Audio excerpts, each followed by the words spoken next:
Advanced philosophy memes. We make good memes. Advanced philosophy memes. Basic fucking memes. Advanced philosophy memes. We make good memes. Advanced philosophy memes. Basic fucking memes.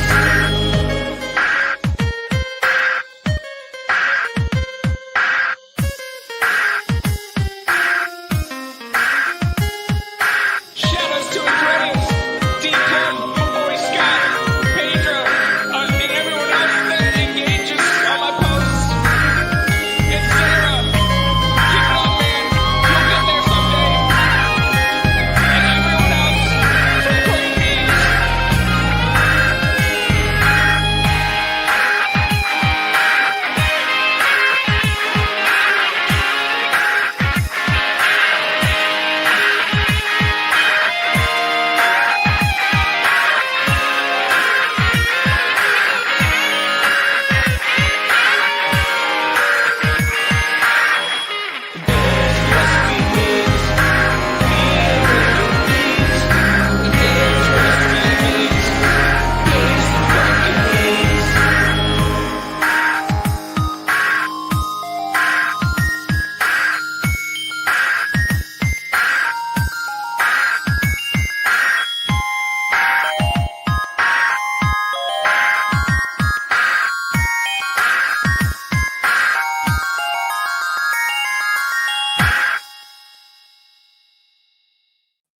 I got this great audio message earlier today. I was like, the day's gray and like, what's the meaning of life? And then all of a sudden I got this message from Kurt and it was like, I'm sending encouragement to Andreas.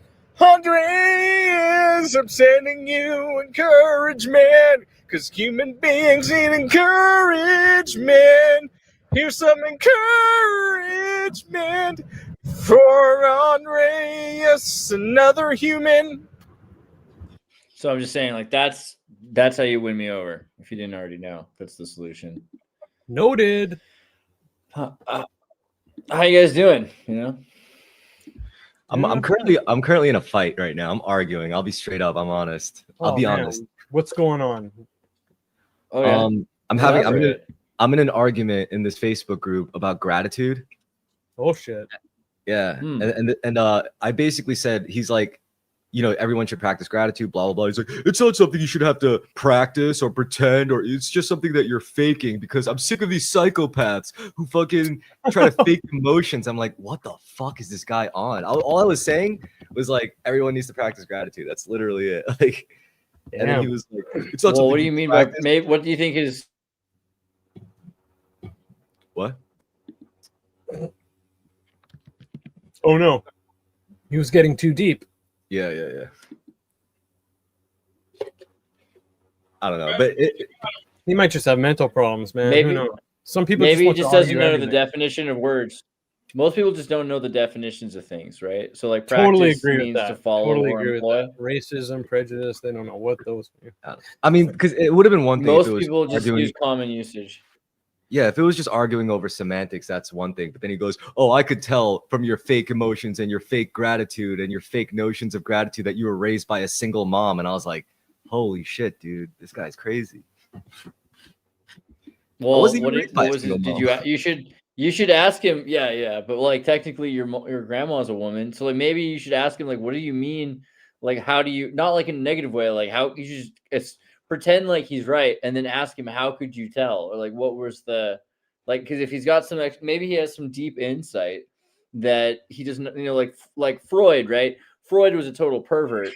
And he had like a really sick relationship with his mother. But Jung could figure out how to get what Freud was saying into a usable form, Mm-hmm. So maybe there's something this guy has to offer, right? Like everyone, like, that's the whole point. Useless people have so much to offer that we're supposed to try to get something out of them. Otherwise, we're wasting that resource or something. Yeah. What do you think? I mean, dude, that's probably true for like every engagement. I mean, there's probably something to learn from everyone.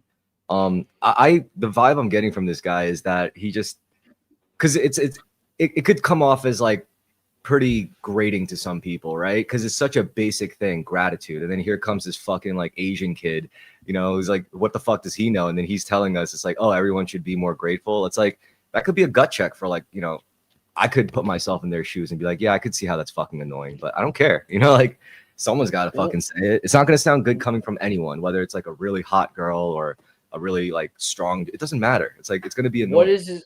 I'm curious. I just don't get it. Like, what was he upset about, though? You know, I mean, maybe it's like when anyone's upset, there's something else going on. Usually, it's not even about what you.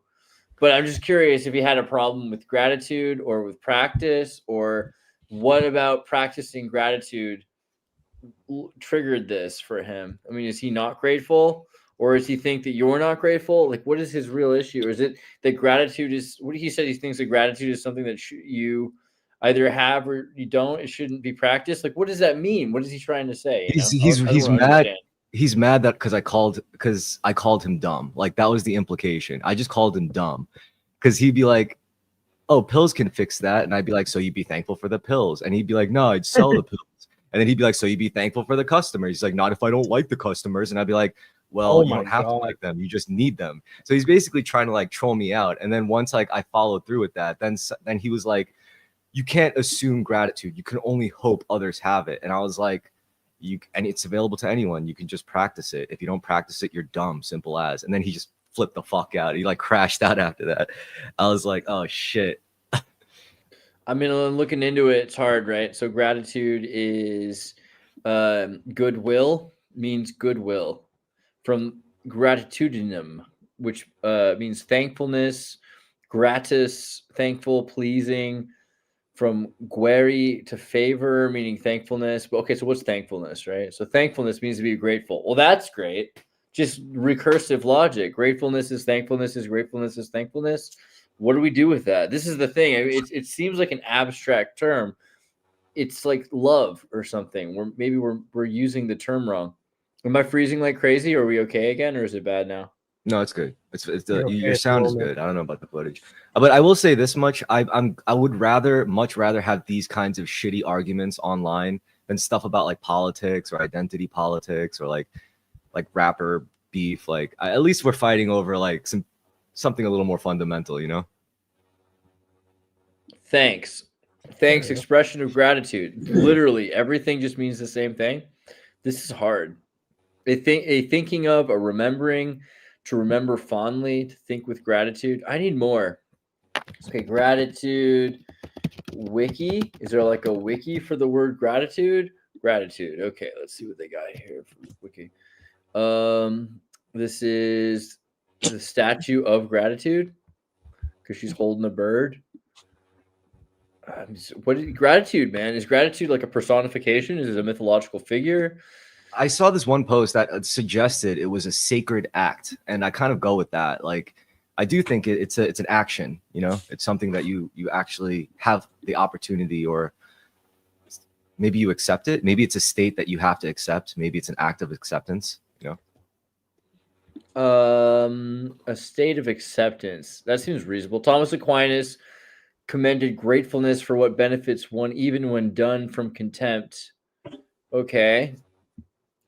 Spirituality and gratitude are not dependent on each other, but studies have found that spirituality can enhance a person's ability to be grateful, says a secular wiki post. Those who regularly attend religious services or engage in religious activities are more likely to have a greater sense of gratitude in all areas of life. I mean, from Wikipedia, that's kind of interesting. Gratitude is prized by the Christians, Buddhists, Muslims, Jews, Baha'i, and Hindu traditions. Worship with gratitude to God. I also don't think this guy he didn't seem to like the argument that gratitude is available to anyone. Like whether you're a piece of shit or a saint, or whether you're having a great day or a really bad day, like it's available to you. Like you have access to that. In fact, if you are like in the lower quantum field, it's probably it's like probably essential to get you up, you know, like to get you higher frequency, as the New Agers say. And like, I don't know, for him, it's like, I don't like the suggestion where it's like, oh, some people just is just like, they just don't have access to it, or it's like they don't understand it, or I'm like, I don't like that. You know, I think everyone has access to gratitude. Let's Yeah, ask for sure. ChatGPT. How would you explain gratitude to a culture that didn't have it, or an AI that had never heard of it before? Okay, it says good question. It says start with the mechanics. Gratitude is a mental response to receiving something beneficial from outside yourself. Example, if someone provides you food when you are hungry, you register that action improves your state. Add the emotional dimension. It's not just noticing benefit, it's the feeling of positive recognition towards the source. Not just I gained energy, but I associate good feelings with the one who gave it. And add a social relationship layer. Gratitude becomes a bond between the giver and the receiver. By feeling gratitude, the receiver is more likely to cooperate, share, or return help in the future. It signals, I acknowledge your effort and I value our connection. And then add the reflective philosophical layer. Gratitude can be experienced even when there's no intentional giver. Feeling grateful for nature, existence, or luck. It's a way of recognizing that your well-being is supported. Sorry, I have an emergency. I gotta go. Okay. Oh no. Okay, all the best, dude. Good luck. We're grateful for you. See you soon. Oh man, I hope he's okay. Like that's the worst suspense when someone's like, I have an emergency. Like it could be that someone's hurt or he could have just pooped his pants. It's I was not gonna say clear. could have shit himself. Yeah, yeah. Yeah. I hope he's okay. Either way, man. He has to go to work though, right? So hopefully that's Yeah. all it is. I don't know. All right, but what do you think of that? So gratitude can be experienced when there's no giver, right? So like forces beyond yourself, like you were saying, in nature, being grateful for your circumstances, even though it's not necessarily, whether it's God or not, whether it's just like the world you live in or not. Sorry, Andreas. Were you still talking? Because like I think you're Is it glitchy? Oh God, it's Yeah, terrible. sorry, dude. I'm like, Here, I'll just give me a second to fix it. But yeah, I was just asking what you think about the mechanical act of feeling grateful for something because you recognize it benefits your life or something, right? Like what's the value, or how would you look at gratitude from a mechanical perspective? I'll be right back. Maybe I'm the emergency. all right. What I look at gratitude from that is how I look at gratitude. I do look at it from a mechanical perspective and less of a moral framework. Like only good people understand gratitude, and bad people don't understand. Well, what the fuck does that even mean? Like, yeah. I mean, I'm sure like good people would think like some bad people were good, and other criminals bad. understand law, right? They just don't follow it. So I mean, but if you apply a mechanical framework to gratitude, that actually does make sense because I felt it, like where I wasn't in the best state of mind, and I just said I'm thankful for this stupid cigarette. And I did feel better. And I don't know, that's anecdotal evidence though. But that's the only thing I have real faith, like speaking out of, because I could say I felt it. I could only speak on my own experience, I suppose, but that's really it. I mean, again, back to the mechanical perspective. Yeah, I prefer that framework for gratitude. Yeah, because again, I like the idea that it's accessible to everyone. And I really think it is. I think even the shittiest person on earth can become a little better just by saying thank you out loud for just for whatever. So gratitude is the awareness. Oh, go ahead. Sorry. No, I was just going to highlight, and you put a lot of thought into the good feeling that this gratitude gives you, right, Chris? That's what you're saying. Yeah. Basically. Yeah, and also it's also it's the positive. I think the positive scale out. So like if you put yourself in a better state through an act such as like a grateful act, saying thank you, like expressions of gratitude, then that literally that affects other people. You handle situations more positively, you deal with other people more positively, people feel better from dealing with you, and then ideally they go and affect the world, their own environment better. Dude, look at the lack of gratitude in the world. Gratitude was at its peak in 1800, and by 1820 it starts to drop rapidly. It's maybe going back up though. Look, it started to rise again in the last 20 years. That's crazy. The lack of gratitude, man. Interesting. Just the usage of it in written books, right? From engrams. Yeah. I mean, okay, so how would you reverse that? I mean, that trend is reversing though, isn't it? Isn't it going back up? Aren't people starting to feel more looks grateful? Like it. Gratitude 1800 to 2022. Yeah, look at that. It's actually doing well if you think about it. It looks like gratitude's returning. What do you think's the reason why it's returning, and why was it so low, and what commonality do we have in the past? Like it looks like we're about the same level as like 1865. Is that true? 1870, right after the Civil War. We have about the same gratitude that people have right after the Civil War. Okay. So that means we just got out of a civil war, psychologically, like into on the scale of gratitude, and now we're starting to get out of that. We're starting to get over that. I feel like the opposite. I feel like it's actually we're getting more and more into a civil war. Well, I mean, isn't that kind of the irony? I hate to sound like Tim Pool, but no, I love it. No, but the idea that we're like civil war, I hate saying that. I'm not a big fan of that because it's like saying the apocalypse is nigh. Sure, the end is nigh. Yeah, it's a big statement. It's a big statement, right? Yeah. But maybe it does feel. I mean, it's also like every time you think that something's the worst it could ever be, then it's way worse tomorrow. That's the other thing. And you're like, wow, today was fun. It's like when people thought Star Wars Episode 1 was the worst that like Star Wars could ever get. You're like, actually, I miss Jar Jar. That was pretty deep compared to what's going on now. So life was better when Bush was president. Life was better, I think, to an extent. TV was better. Video games were better. Free speech was more. South Park had Muhammad as a cartoon on. Like a lot of things were pretty much better, unless you were like living in Baghdad. It seems like living in Iraq sucked under Bush. I mean, admittedly, because like you had metal bands and punk rock and Linkin Park, and all of a sudden they were just air raids and they were bombing your houses, and people didn't realize that you lived in like a city that was just as metropolitan as Washington, D.C. And all of a sudden it was literally just bombed to the Stone Age. So that sucked for sure. But generally speaking, there was a lot of increased freedoms because they had so much power. It didn't really matter what you did. And now people are so much more worried, and government even seems more worried about what you could do or say with social media, that it seems like they're more concerned about free speech. Was NAFTA bad? Yeah, NAFTA was pretty crap. That's true. NAFTA ruined our country. Which country? All of them. Clinton lowered debt. He just got a blowy. Well, yeah, he also was responsible for bombing Kosovo, which hits a little harder when you're over here. I mean, it's pretty bad. I don't know. I mean, yeah, Clinton. So 90s America was pretty cool, but Bush America has like the iPod. What do you think's better, 90s America or early 2000s America?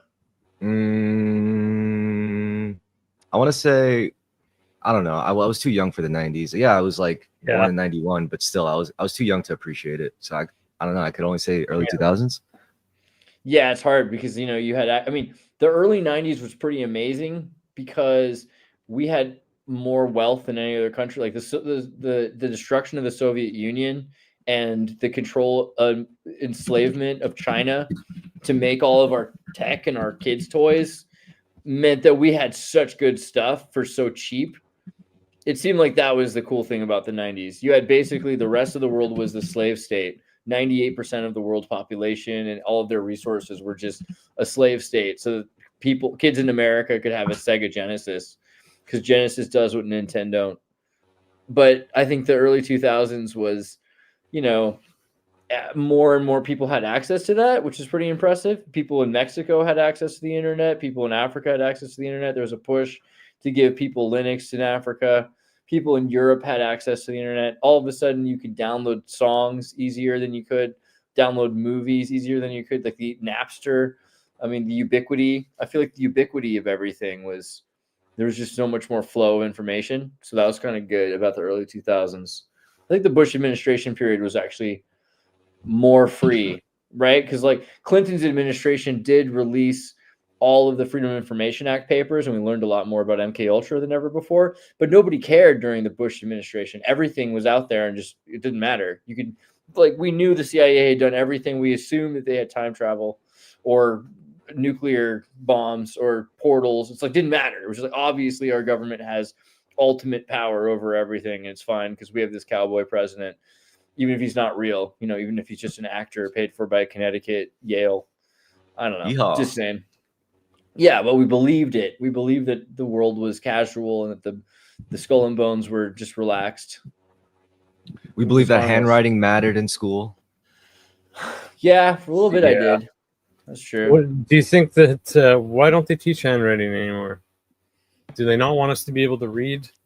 I think freedom of history? speech is more dangerous than ever before. Yeah. Bush Yeah. was a theater kid from Connecticut. I agree. Yeah, exactly. Man, do you think the world is getting to like a mass ontological shock stage where it's like, okay, I like the things I usually have as a foundation that I could always revert to in my reality is now just crumbling, whether it's like ideology, for example. It's like, oh, I realize there's like a lot of glaring holes in my ideology, or I realize that maybe the political party I subscribe to wasn't really led by the most upstanding people.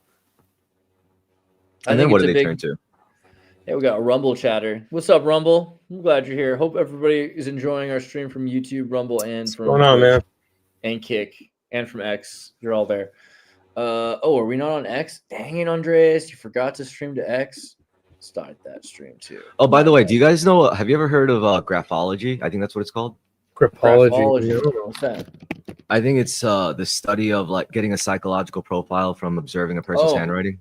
For sure. Yeah. Yeah, They so can tell if you like, children and if you're like serial killer. Yeah. did you know that you could like write something down with using your handwriting and then take a picture, use like a Google Eye or something, and you could have like a graphological analysis of your own handwriting. Frivolity and triviality in the writing of this person's handwriting. I think there's something to this for sure. I mean, they definitely did studies and said certain handwritings can tell you if someone's a serial killer. Like that was one I remember. They're like they can literally see the same traits in a lot of serial killers' handwriting. So I mean, Yeah. According to my handwriting, ChatGPT said there's a good chance that I'm a narcissist and I'm mentally retarded. And I was like, thanks, No. dude. Oh, Did it really? No, I'm just joking. Yeah. I wish that it could. That would be stuff cool. like that. I would be like, damn, dude. You have ADD. The way you didn't finish your eyes until later. Yeah. I think that free speech is a big one. Like, so we had free speech because it didn't matter because in space nobody can hear you scream. But now with the way you can post something and other people can see it, I think ever since WikiLeaks and everything, especially, and now with YouTube and everything, they're working hard to close that door. They want to make it so you can't be heard easier. But it's dangerous now because it's so quick. You can start a revolution in Egypt.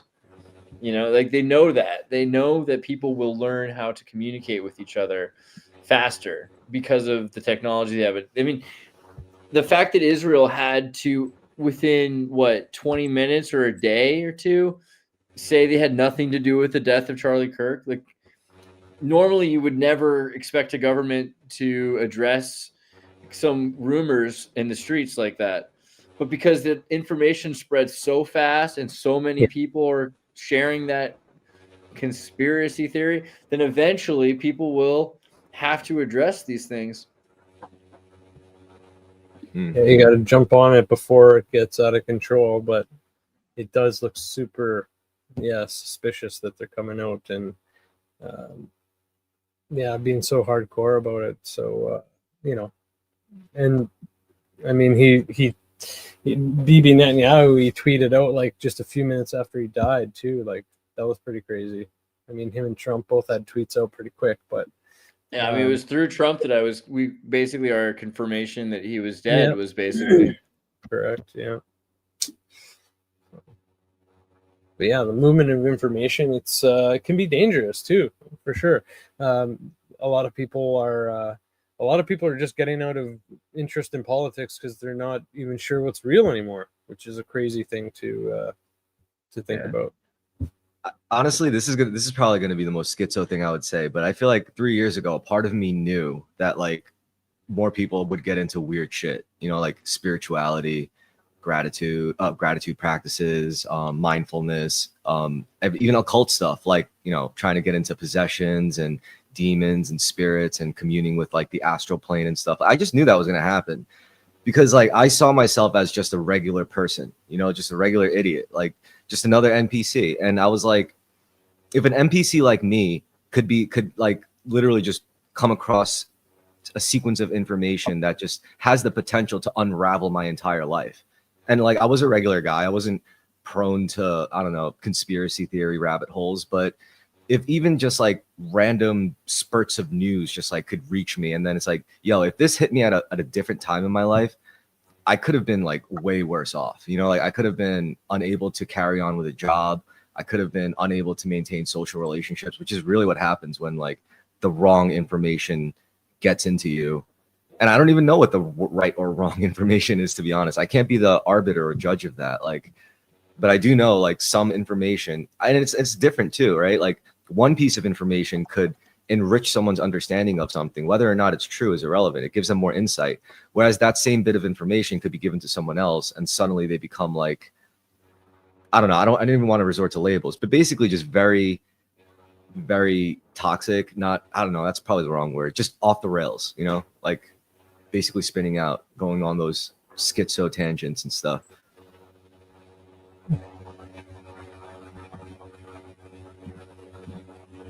My glitch is so hard. I don't know if you can hear my glitch right now, but I'm getting a lot of glitch.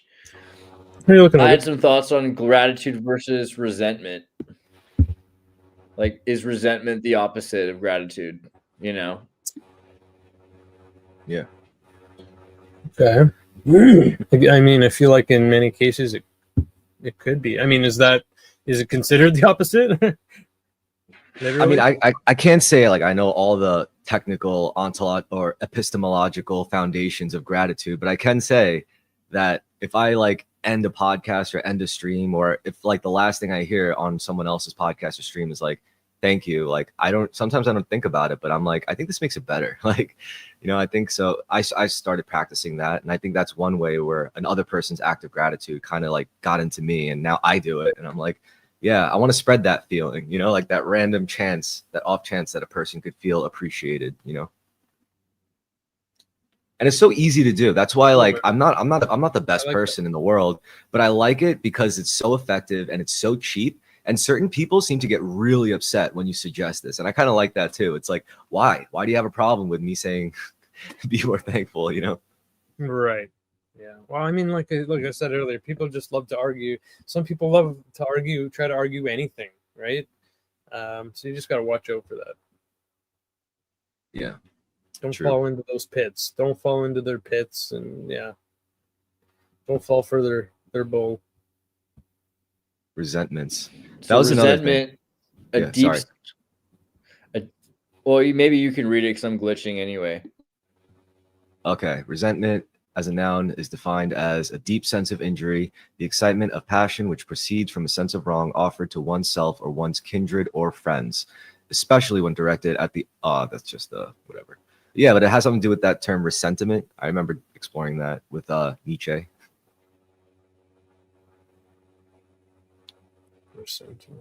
I mean, the trouble is like that starts as just a noun, but you could have like full-blown political parties evolve from that concept, that idea, or that feeling, I guess, that primordial state.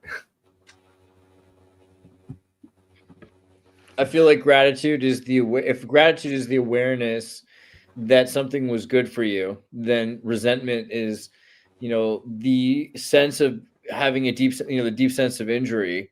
Then they really are kind of the oppositional concepts or the antonyms to each other. And so many people that don't live in gratitude live in resentment. I feel like most people who aren't grateful are living in resentment.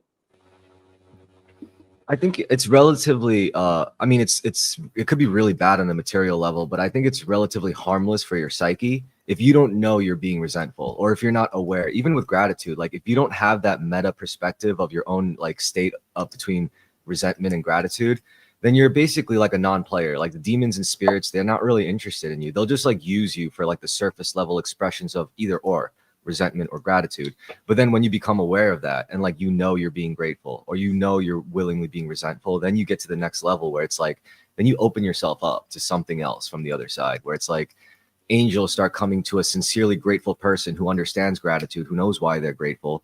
And then there's the other ones who are like, nah, like I'm too locked into this material shit, but I know about that stuff, and I'm going to use that stuff to further control my material reality and gain more influence, gain more power, more money.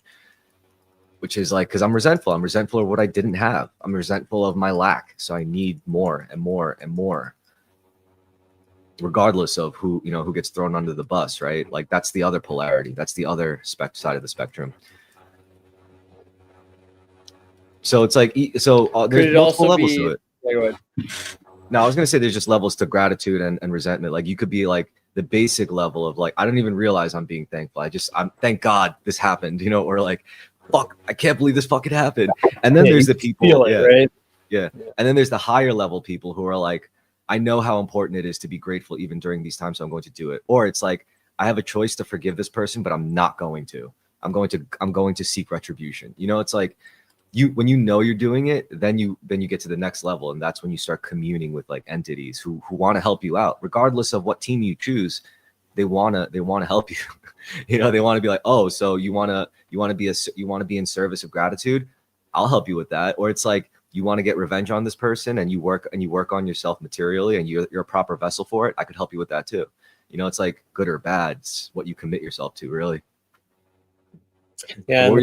So someone brought up the question. They said, can you be so grateful that you feel as if you don't deserve what you were grateful for? For sure. I feel like you and can. That's kind of the difference. There's like 3 words there, like justice, mercy, and grace, right? So I don't know for sure, but I feel like grace and gratitude are connected. I want to look that up. But justice is getting what you deserve, right? Or getting like the consequences. It's like fair consequences. But mercy is not getting the punishment that you deserve. Like it's a suspension of justice in the favor of the persecutor, right? So if you committed a crime, but you fall upon the mercy of the court, right? And this is essentially what that means. If you're grateful, like, so you have gratitude because the person or the victim is relinquishing their resentment, right? So they're relinquishing that sense of injury and saying that they're willing to sustain beyond, to move beyond that injury and to not hold resentment. So without resentment, there is mercy, which is suspension of justice. And a lot of what Christianity has become is based on that concept that Christ's death gives you mercy, which is the suspension of justice you deserve.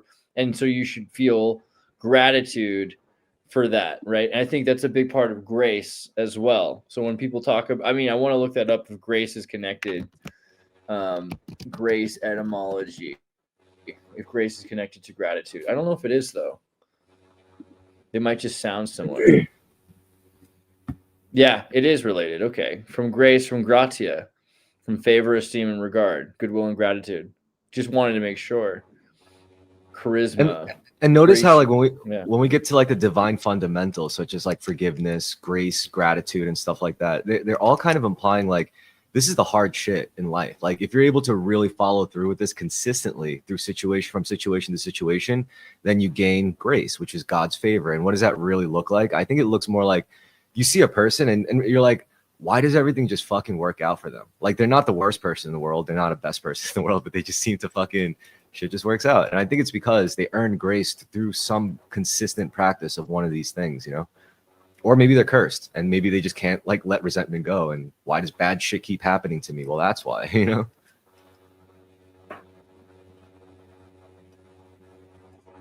Exertus and Virtus are not coincidences, right? Like there's a reason why Virtus and Exertus are close. They're connected concepts. Yeah. Virtus was a specific virtue that carried connotations of valor, masculinity, excellence, courage, character, and worth, all perceived as masculine strengths. Frequently stated virtue of the Roman emperors and personified by the deity Virtus, right? Exertus, Virtus, Virtus, Exertus, Squirtus, Exertus. Exertus, Virtus. Yeah. The verdict. So of what are Exertus. what are virtues? Wisdom, fortitude, temperance, justice. What are there a list, you think, of specific virtues? Or are there only so many? Maybe. I mean, maybe because I don't know. Because like I used to contend with that question a lot. Like when I was like younger, like what is virtue? And I used to obsess over that question because it's like I kind of get an idea of it, but I don't know what it is, like what the essence of it is, or even the purpose of it really. But then now it's like once I open my mind to like faith, I guess, and metaphysics and angels and spirits and entities and stuff, and I'm like, maybe these things are supposed to get you closer to that or closer to source, God. What greater entity is there than the entity of all entities, right? I'm looking up on ChatGPT, asking it like what are the different virtues and to list them, and it says that there are different traditions of virtues. So the Greeks had 4 that Plato talked about: prudence, justice, fortitude, and temperance.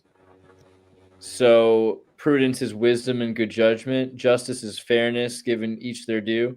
Fortitude is courage, perseverance, and temperance is self-control, moderation. But Christians have the 4 cardinal virtues above, and then the 3 theological virtues from Paul, which include faith, hope, and charity, which is some sort of agape.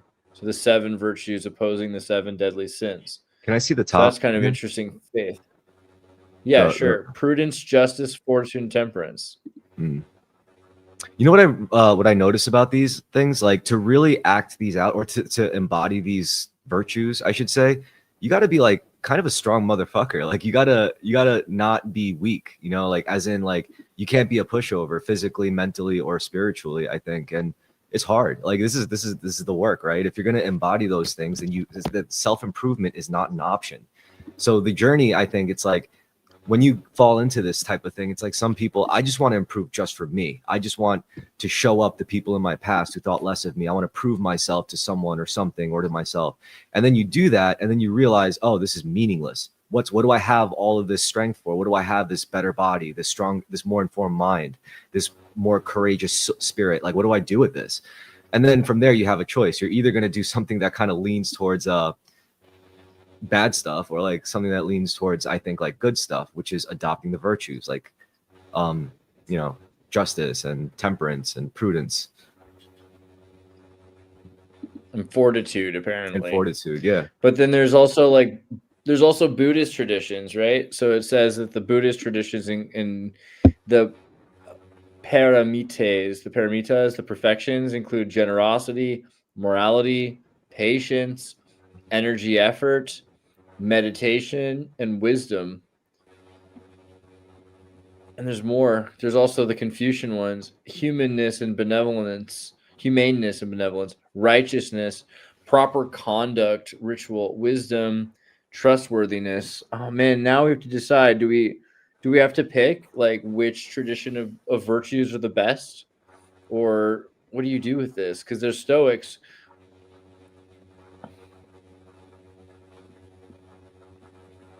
I don't know. How do you pick the best ones? I mean, do you have Well, to? Why? I mean, why do we have to? Well, I'm just wondering because it seems interesting to me that there's different traditions of different virtues. Is the Confucian tradition as good? I think this is that humaneness, righteousness, proper conduct, wisdom, trustworthiness as good as the Buddhist tradition? I think this Buddhist tradition as good as the. I think this is the point of like deities, right? Like you basically take any one of these virtues, any given one, and then you put all the qualities of that virtue and embody it into like a god. So you could look at that figure, that idol, and be like, this is the god of generosity. What does the god of generosity do? Well, they're God, and they give their infinite abundance away, freely. out of love, because like they're God of generosity. So if you imagine that, like if the God of generosity were living as a human, how would that human live? And if you wanted to adopt that and align yourself with that God, then you become that human. So you become a vessel for, say, in this example, the God of generosity, to now say, I will now manifest through you because of your acts, because of the path of my temple's path that you walk. You have become a proper vessel in mind, body, and soul. So now I will fuse with you, and together we will do great works of generosity as the God of generosity fuse with you. And you could probably do this with any one of those virtues, maybe even do it with the sins, you know? And this is probably what they've been doing throughout Well, it's history. interesting that. Well, I don't. It's funny because I'm looking for a tradition that lists gratitude as a virtue, and I'm not finding one. I find that really interesting. Aristotle doesn't list gratitude as a virtue. Christianity doesn't list it. I mean, it's maybe treated as a component of other virtues. Maybe Like it's part of love, maybe, but that's look not at really it- accurate, right? It's I look more at it. than- Yeah, I look at it less like on a virtue or a vice level and more so on like a mechanical level, like I was saying before. So yeah, I think it's more like a tool, you know, because like I don't want to say like, oh, always be grateful no matter what's going on at 24/7. You can't, you know, like if you only God can do that. Only God can truly be grateful at all times, because God is God. We're just regular humans. Like we can't be like getting stomped out on the sidewalk by like a gang of dudes and be like, thank you for this, thank you. Like no, it's not sustainable for human life. But the more you're able to sustain acts of gratitude, that probably means you're getting stronger or more powerful or more like, just, I don't know, like more of a person, I guess, to be able to sustain it. Well, I'm making it one of the exertues of exertus, right? It should be, if it's not a virtue, it's an exertu. Come on. Gratitude is the number one virtue of exertus, the exertu. Damn. It's powerful. I'm happy though, because like at least someone out there is respecting or appreciating gratitude, like for the value it actually has. I'm trying to find some example. By the way, I'm hearing like a buzz. Is that from? Let me just really quickly check. I think Jordan, you got like a buzz going on in your microphone thing. Let me just see if I can fix it. I think I just need to like turn off automatic mic on your thing. All right, talk for a second. Doot. I think it's okay. Oh man, it's weird. There's a little bit of a mic cable noise coming out of the back of there. It's not so bad, but I hear it. Could be also my system, or do you hear it too, Chris? I'm good. Maybe I I'm don't crazy. Yeah. Okay. Zigarat says it's fine, so maybe I'm just hearing something because I Maybe got it's like such bad maybe signal tonight. maybe it's your end. You're a little wonky today.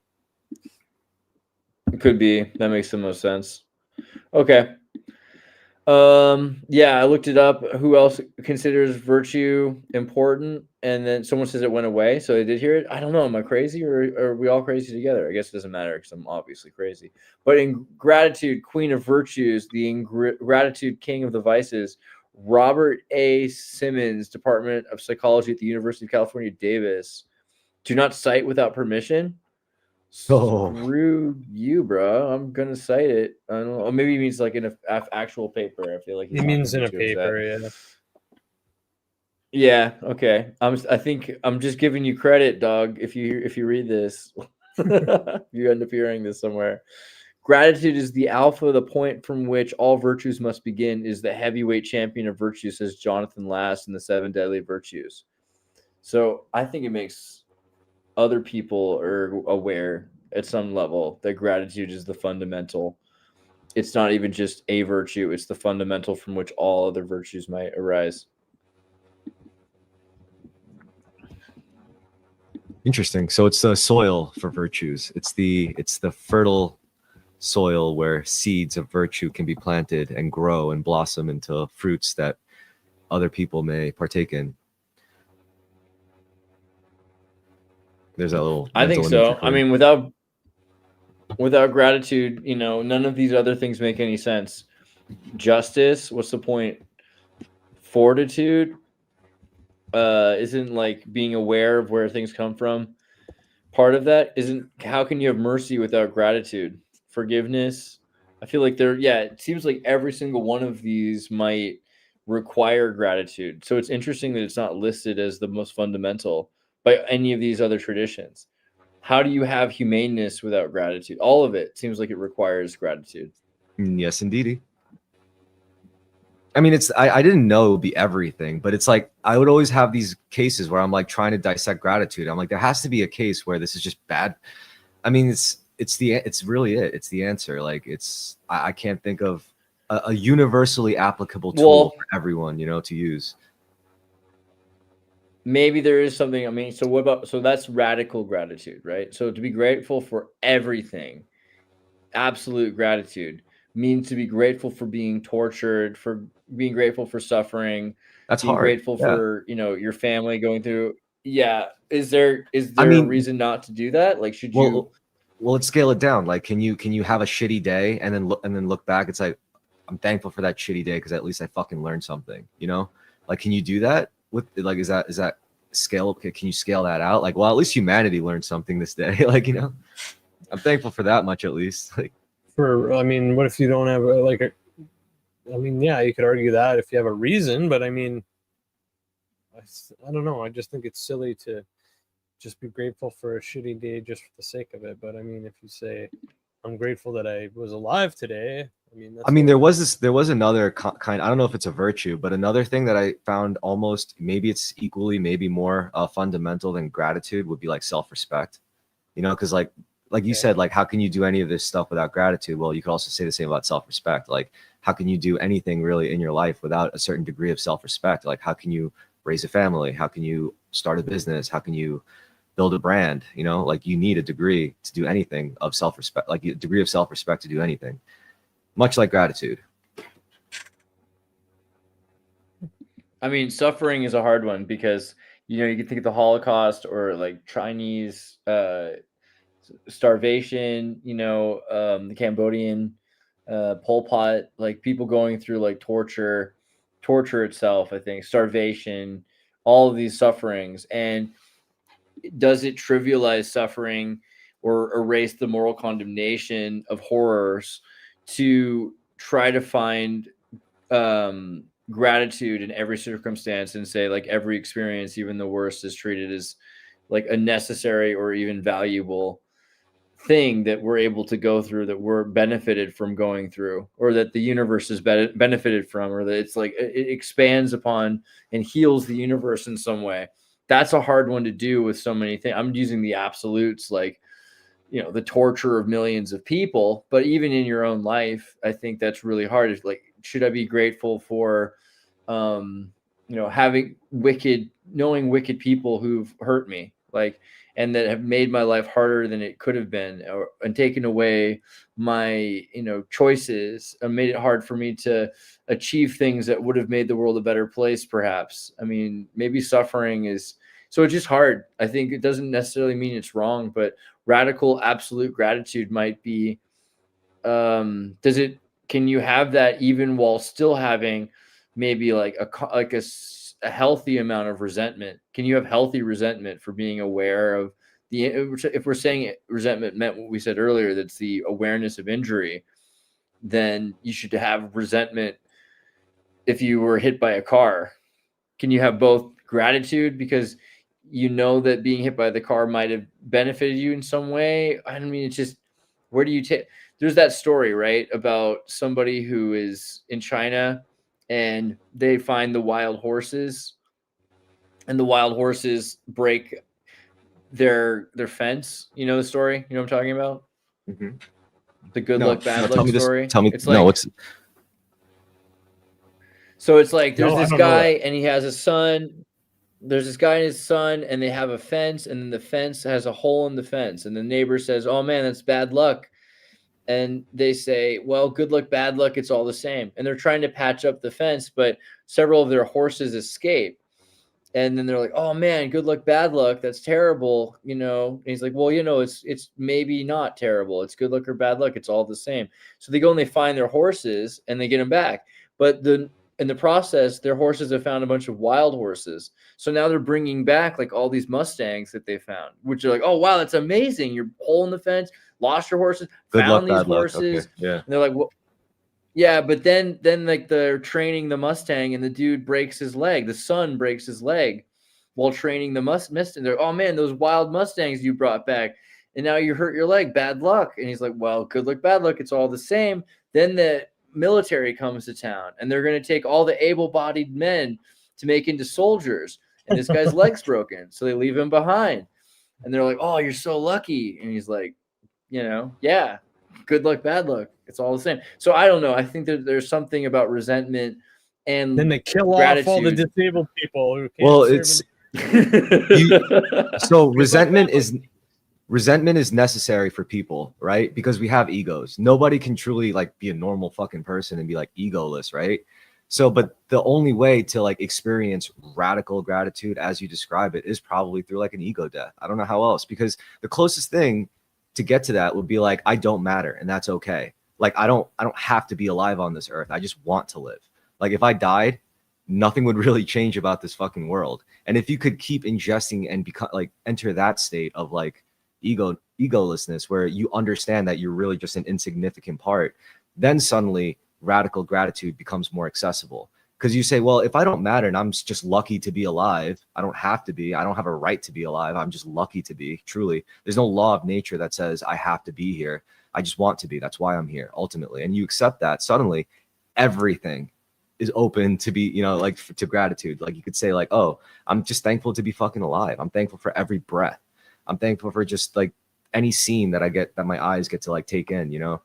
If you could understand like ego death and say like, I don't matter and I still want to be around, and that's okay. Like it's okay if I'm not that significant to other people.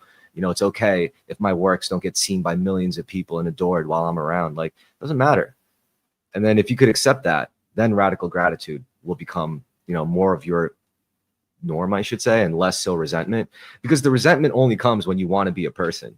Like the resentment comes when you want to be a person with boundaries, with rights, with principles, with your own sense of right and wrong. And when people violate that, then you owe it to yourself through self-respect to do something about that, to say like, fuck that, I do not accept this, I'm going to change it. And that's because of your ego, and you need that if you're going to sustain yourself in the world.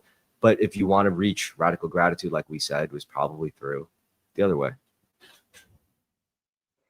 Someone says, Viv says, removing your ego is an oxymoron. When you removed something else fills the void. Well, I mean, you can try to kill your ego, but it's going to ghost you anyway. I think there's also this quality to the ego that can be rebuilt. So like when someone does laser surgery and they burn their cataracts away, your eye reform, like the cataracts reform, I forget what it's called, right? In your eye around your pupil that dilate and they reform. So the same thing about your ego. Your ego can replace itself pretty easily. You can build a new ego. It doesn't mean that because your ego is dead that there's nothing that's going to like that's going to just get rebuilt. It'll get rebuilt like, better. Yeah, better on a better foundation. Yeah. So yeah, I think it's worth it because a lot of your ego is contaminated by superego and maybe in a rejection of shadow. So you're constantly pretending it's not even really, I think that's the thing. Killing your ego isn't really killing your ego. It's actually allowing your ego separation to exist. Yeah. A temporary separation so that resynthesis could occur. Yeah, someone says a new ego will be formed in what was formerly your body, but not you. I mean, you can't step in the same river twice. You're constantly changing as a person. And so much of what you think is your ego isn't your ego. It's just all these collections of ideas that have been programmed and imprinted into you images, by memories, your parents, your society. Yeah, you have this design, this ontological plan of what you wanted your ego to be or what you thought as a child other people wanted your ego to be. And so to destroy all that and to consciously become yourself isn't really the death of your ego, but it's the allowance of yourself to let go of so many things. And suddenly you're not playing in a world that's out to get you and out to ruin your dreams and whatever. Suddenly you're in like just a fertile ground of gratitude where you could grow all the good things that you want, because you can't stop the bad shit. You can't control what happens to you, but now you could control how you respond. there's a lot of things that you won't let go of because you're afraid of death.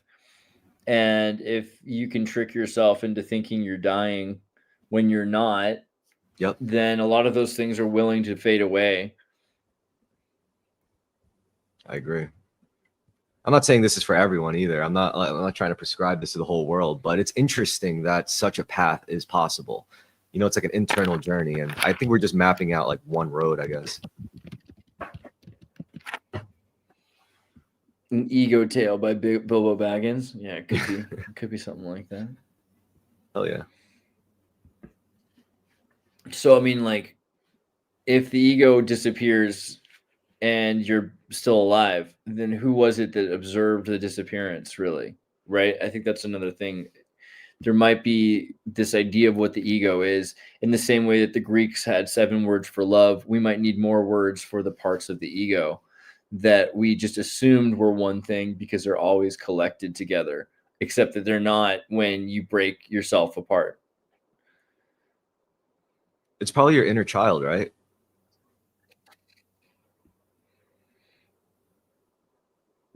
Because the ego is what is the calcification that develops over the inner child. The children are already born like psychologically, supposedly perfect, but then it's like as they live life, they build up the ego through like experiences, lessons, ideas, memories, and that ego protects them. It keeps them safe in what's a lot of times a hostile world. So if you could temporarily break that control and, you know, like acknowledge the existence of your inner child, even just for a moment, and then reintegrate. I think every time you reintegrate that through like a separate, it gets back stronger, you know, where your ego could say, hey, you know, I've let go before and we've come back together and everything was just better. So it's more willing to let go at your inner child will, I guess, or your instincts will, or whatever. Yeah, I think so. And I also think there's maybe like consciousness and subconsciousness plays into this a lot, because we have a fear of our subconscious. So we have a projection of a very limited amount of our subconscious we're allowed to interact with, that we call our, you know, above conscious. And so our consciousness is built of a lot of layers that we're not interacting with for the most part. And we also suppress that on so many levels. I think people suppress it more than ever, right? If you take drugs, you dream less. I think a lot of people are dreaming a lot less because they're drinking and smoking pot and they're not having dreams. If you just are sober all the time, you have crazy dreams all the time, like pretty much every night, all the time. And that's 100%. not what most people want to deal with. No, dude. Yeah, unless you some weird learn dream. to lucid dream or whatever. Right. Yeah. Right. Yeah.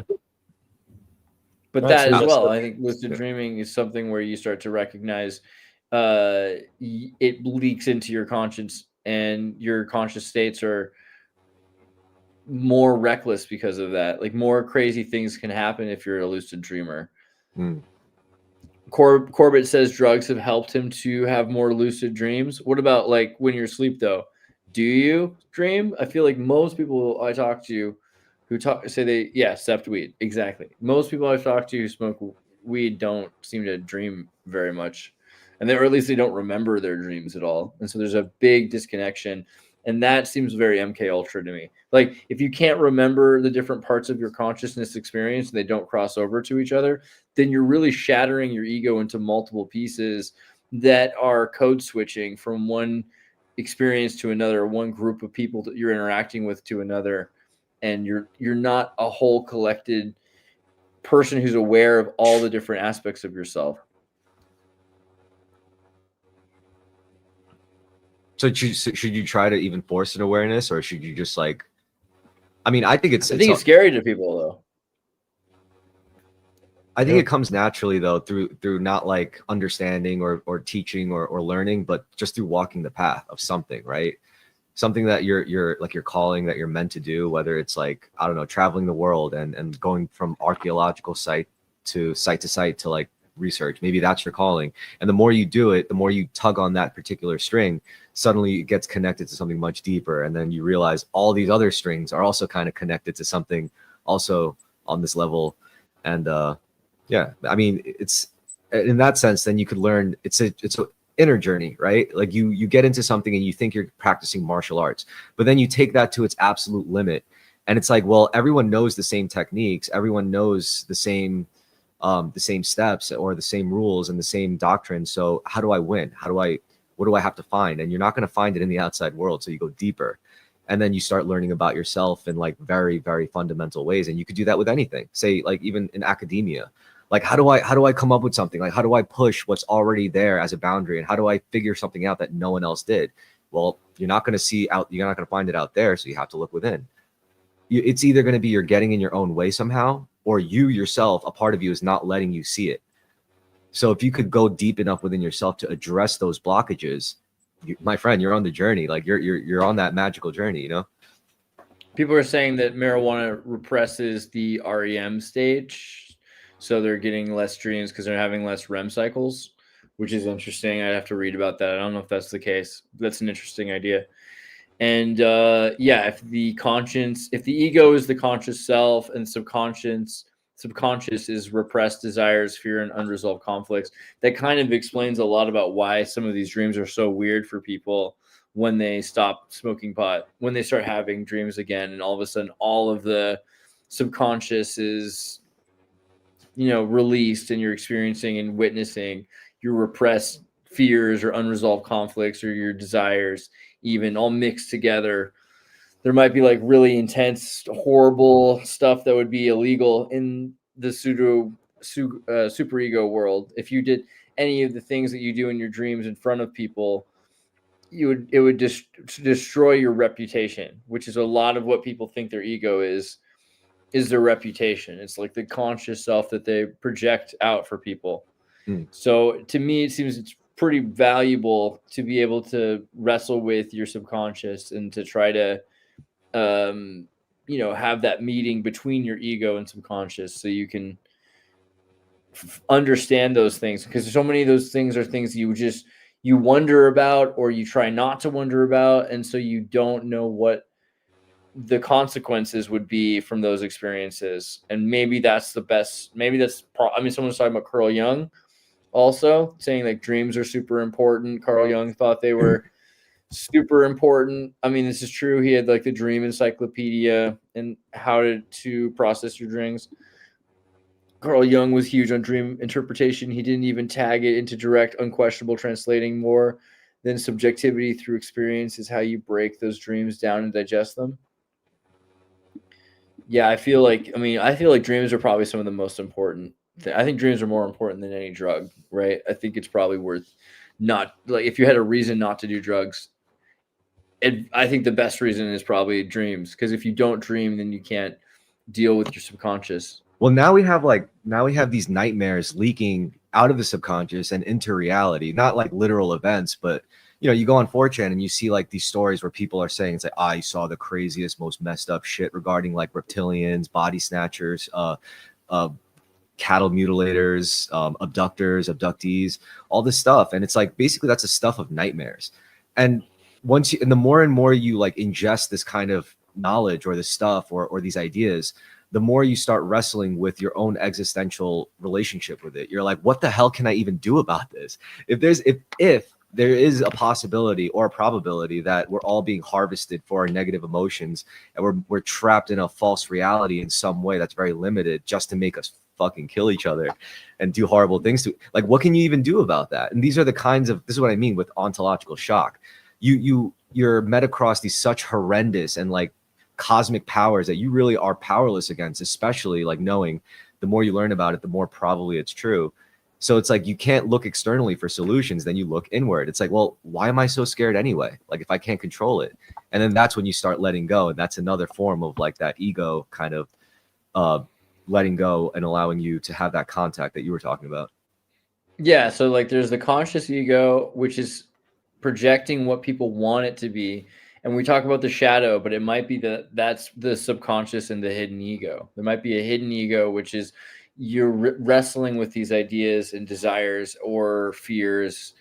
And if you're not wrestling with them, then you're weakening yourself, because wrestling makes you stronger. So it could be that by not dreaming and not interacting with them, you're stunting moral or psychological growth, because you don't know how you'd respond to stimuli, right? If you have these weird, because a lot of dreams are like sexual desires, violence, terror. I mean, there's all kinds of weird things that you have in dreams that are you need to be able to handle, and it changes the way you would, if you wake up, you get to think about them the way you would think about a movie that you weren't in control of. And then you're able to say, well, if I were in control, would I choose what happened in the dream, or what would I do differently than what happened to me in the dream? So it's almost a way of figuring out how you would consciously change your life. I think it's important because of that. Through dream interpretation, you mean? Yeah, I mean, well, just through dreaming, and then you're experiencing a dream, so you're thinking, what could I do differently? Because the dream is sort of like this firewall. Like the dream, like the ego is experiencing a dream state through. Have you ever seen that movie Waking Life? Yes. Yeah. Right. So Waking Life talks. You haven't seen that, Jordan? I don't think so. You should watch Waking Life. It's a movie about a dream. It's about somebody who's having dreams, multiple dreams over and over again. Oh, okay. And they talk about this idea that dreams are like, when you're thinking a thought, your mind knows naturally during the conscious period to turn off the belief in the thought. Like if you're thinking about a tiger, it's just a thought. It's very empty. There's a reason why your imagination is so separate from your real life experience. But when you're dreaming, that turns off, and all of a sudden thinking about a tiger is the same as seeing a tiger. And then you get so much more out of your imagination because you can hear the tiger, smell the tiger, even you can actually access the tiger from all different angles and all different senses. But those are there's like a firewall proxy while you're awake that's keeping you from really experiencing that tiger on a real level. Yeah. I mean, so if you're a person with like a lot of mostly negative traumatic memories in your past, that's basically like all the dark nightmarish imagery that your subconscious, right, has. Like that's basically the toys they're given to play with. Meanwhile, if you have like a lot of good wholesome, I guess, experiences in your life, for everyone, that's just like providing more media that your subconscious, I guess, gets to play with, right? I'm assuming that's kind of what we're talking about. Yeah. And it's scary because if you stop using that and you use sort of like marijuana, I think is the example of sort of a subconscious anesthetic, because it's maybe numbing you to the REM states, if that's true, and it's keeping people from having dreams, then you're unable to get that kind of that experience that might otherwise help you process in your conscious life what you would do differently in those circumstances. And obviously Jung would say that like the tiger is a metaphor for some Freudian symbol or some Jungian archetype, but those are still, how would you handle the monster in the room, etc. And I know like a lot of our experiences are weirder maybe today than ever because of television. Like you were saying, people are seeing reptilians, and maybe it's not just because of the CIA. It might literally be just because of movies, right? That was the 1980s projection that kids were imagining that they were being brought to these occult sacrifices. It was really just, perhaps because they were watching too many scary late night movies or something, and it was giving them this bad experience. And instead of growing up and going outside and seeing the world, they're imprinting their minds with these terrifying ideas. What's interesting is you said like with the value of dreams is to learn how to kind of foresee your own reactions, to mentally prepare yourself for such things. I think that's interesting because I've heard a similar argument in favor of video games and why they could be culturally important, where in real life, like not everyone can become a space marine or a pirate or a cowboy or a professional race car driver. Like this world, for society to function, we need just people who do boring jobs, and video games give you an opportunity to explore that part of you. Like, how would I act if I was like in a fantastical journey with like a diverse party of different like personalities, and how would I interact with all of them? Like, what decisions would I make? So I think like, maybe video games have been hijacking what dreams do, I think that's a great idea, actually. I think that might be true. A lot of what we do with video games are using symbols to process subconscious desires and fears and emotions that people have, and kids are doing it earlier and earlier. It's giving them new shape and form, gestalt, and also dimension and depth, right? I mean, and a lot of kids really seem to latch on to horror video games. Yeah. They're way more popular than I think they've ever been. Kids love these horror games where they're running down these dark halls, right? Or shooting games, you know? True. Yeah, shooting's a big one, right? I think that's interesting how shooting has become so popular. I mean, shooting games weren't that big originally. It was like exploring, like Zelda and Mario, and then all of a sudden after Castle Wolfenstein and Doom, it became Quake and Doom and everything else. It became, I mean, GoldenEye became the most popular. I think isn't it? Is it true? Like, I feel like first-person shooters are the most popular kind of game at this point. Yeah, it's Fuck. I mean, Roblox and Fortnite and other stuff are kind of picking up quite a bit as well, but I think Fortnite has a lot of Battlefield and Call of shooting in it. Duty and Counter-Strike and all those games are still pretty huge. Fortnite has a lot of shooting in it, even though it has building. Fortnite's pretty cool. But so what do you think? Why do you think it's third person? It's third person. Yeah, But what do you think about shooting in games, or why do you think it's so popular? Is it because of this repressed fear thing, or is it more to it? I don't know. I think people just. Sorry, go ahead, Chris. I was just gonna say mechanically. I'm not gonna speak for the morality or whatever, or the sociological aspect. But I could say mechanically, shooting games offer a very specific kind of gameplay loop, and like you could scale out those functions like really easily, and you could rework it, you know, really easily. And it's like it's what Hideo Kojima called like stick type play, as opposed to what was it, like rope type play? Like stick type games are where I get a stick, and I have to like hit other players with the stick. And you know, that's just, it's a very simple thing that you could like reskin, rework, and just sell over and over again, because it affects that reward function. But then if you also like encourage a different type, like the rope kind of play, where the object is to, like, to work with other players, it's more rare. Maybe because it's harder to find novel ways to like represent that kind of game dynamic. But I don't know. What were you gonna say, Jordan? I mean, I think some people just get a lot of enjoyment out of pretending to fire a weapon, even if they're not shooting at something. People just go crazy with snipers and bazookas and machine guns and just shoot into the sky and shoot shit up. And I don't know. I think they just get a feeling out of that. I mean, yeah, because a lot of the time dreams are like, you know, I mean, not all dreams, but a lot of dreams are like nightmares, or being chased, or you're running down a hall, right? That whole idea of being attacked or tested and not being able to have any control in your dreams because you're in your underwear in public or something. But with the first person shooter, it's like you're simulating control, because you can control the situation, you can shoot back, you can defend yourself, you know, it's goal oriented. There's like actual reward systems. There's a narcissistic reward system where if you shoot the wall, a paintball mark shows up on the wall, so you actually have a feeling of control over your reality, which might be, you know, more The immersion effect.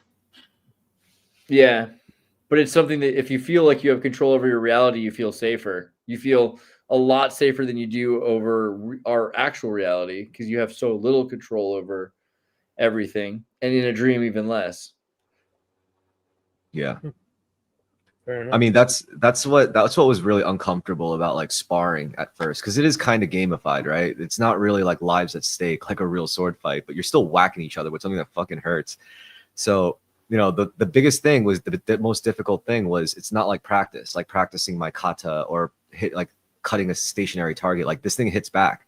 This thing, I can't control this element, and I still have to like get past this element to get to my beautified reality, you know? So it becomes very artistic in a way. You start to feel like, if you, I think, reach a higher level, you start to feel like a sculptor. You know, this opponent is just a slab of marble that I have to chip away, you know, like delicately, specifically, technically, until I get my statue, you know? I think it's an interesting idea. I mean, if dreams are happening less and less for people, and I wonder about that. I want to ask kids who don't do drugs, you know, like 12-year-olds and 20-year-olds that are like Mormon more, to how much they dream. I think a lot of the Mormons I know dream a lot. but I'm curious because if you're having and I want to know how many people generally do drugs too. I feel like kids are doing drugs a lot less this generation generally because they're afraid of fentanyl. I could be wrong about that, but I feel like a lot of kids are afraid of fentanyl. I remember that was something I talked with Alex Stein about, was that he was going across the country and so many of the kids he would meet that were super young, 20, 18 or whatever, that they generally were terrified that they were going to die. And this is not the way kids felt 20 years ago, about drugs. So like now people are a lot more. You're telling me. Yeah, they weren't. A, we weren't afraid of death, and B, we weren't afraid that death would come. So I feel like that's a different generation completely on love level. Well, because sorry, I was gonna say something that's really not worth saying. Anyway, what were you saying? Well, it's probably worth saying, actually. I'm curious. Go ahead. I was just saying, it's because people these days are just more atheists, so they're more afraid of death. But it's like such a stupid platitude. Like, I don't want to say that. It might be true, though. I think more people are afraid of death. That reminds me of when Ian Crossland and I were walking in Chile like 10 years ago. I remember this day because he was telling me about what his parents told him as a kid, because his parents grew up teaching him basically atheism. They were like agnostic but verging on atheist. Like, well, people say there might be something, but there's no evidence or proof that there's anything after death. So it's very possible that if you die, that would be the end of you, and nothing will, it might just be the end of everything. You might just stop existing after that. So you should try to do your best to take care of your body as best you can. It's really interesting how he was raised, I think, because I was raised very differently. But, the idea that you should be very careful about your body because you could lose it, that was I think that's true. That is an atheist idea, that you have to be very careful because there might be nothing after this, and that might actually be a benefit. What if you tell them, well, then cause and effect is your God, essentially. You're living your life in worship and in reverence of cause and effect, which is kind of like a hermetic thing, right? Like about the all and the laws it uses to govern everything, and cause and effect being a very fundamental one. I think a lot of Midwesterners from Ohio, like his firefighter dad, you should watch the video where he talks and he interviews his dad. I think a lot of them would not mind. They wouldn't be like, "Oh, you got me," with like cause and effect. They probably, if you're a firefighter and people die, you're probably okay with it. But it's different than giving money on Sunday to a church. Hell yeah, I'm not trying. I'm not trying to like invade. Like I guess it's more like I'm putting myself in the shoes of an atheist. It's like, and if you told me that, I'll be like, that is pretty fucking true. Like, it is cause and effect, and I follow cause and effect in my own life. So I could see eye to eye with them on that. That's why I don't mind if a person believes in a completely different thing, but we both agree cause and effect is very essential. Yeah.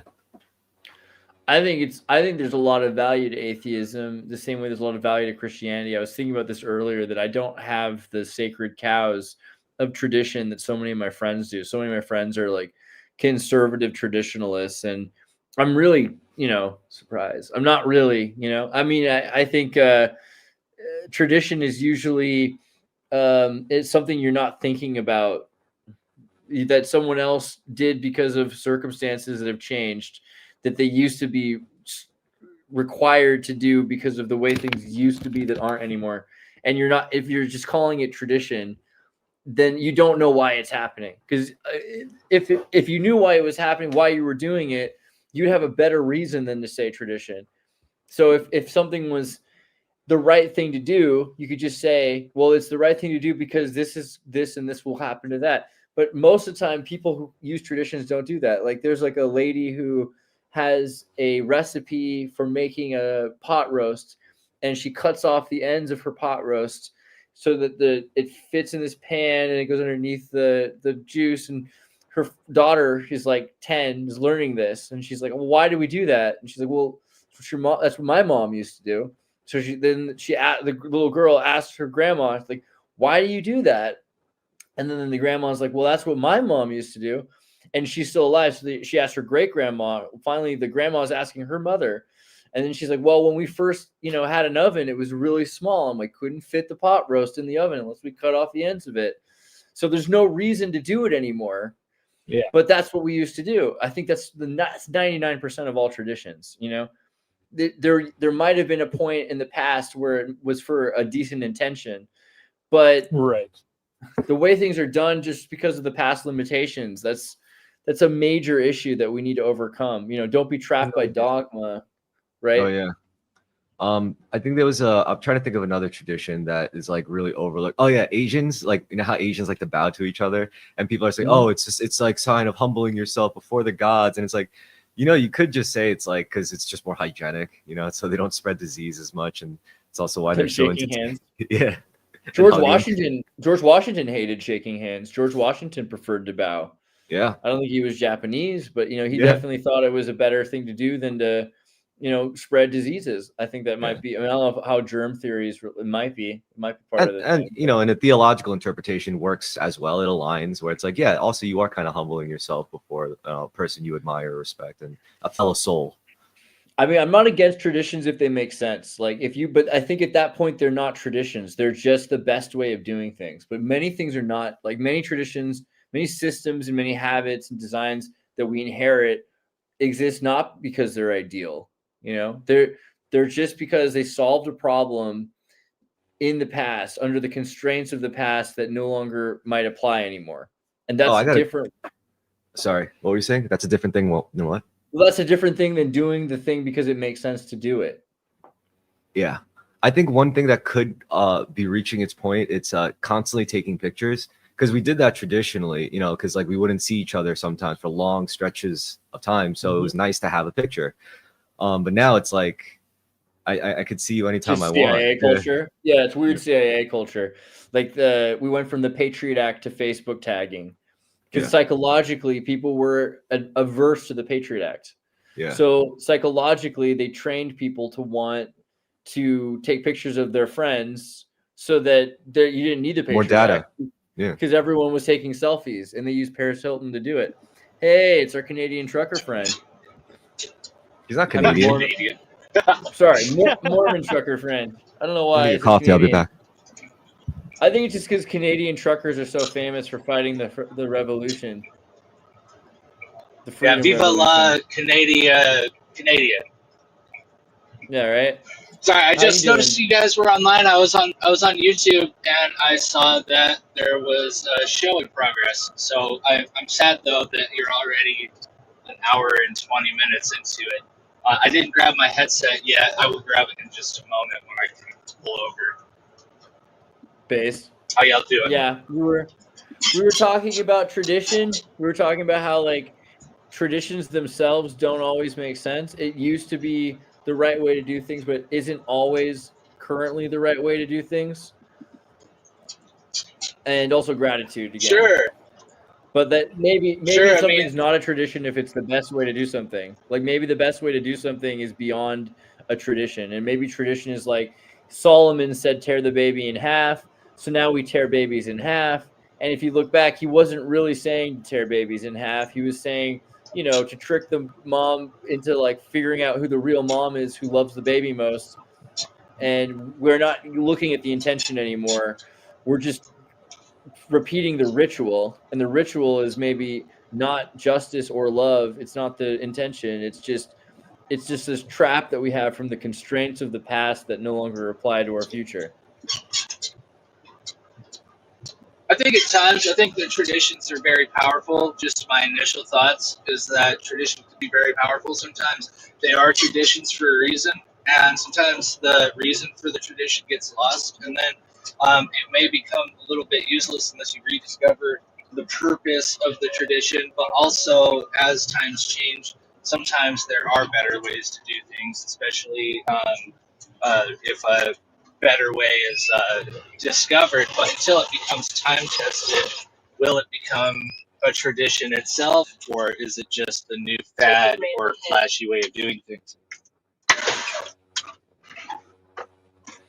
Yeah, I mean, I wonder about so I think tradition there's certain things that was loud. There's certain things about nature that are good. So like a tree is probably better at producing oxygen than some sort of nanotechnology that we have right now or something.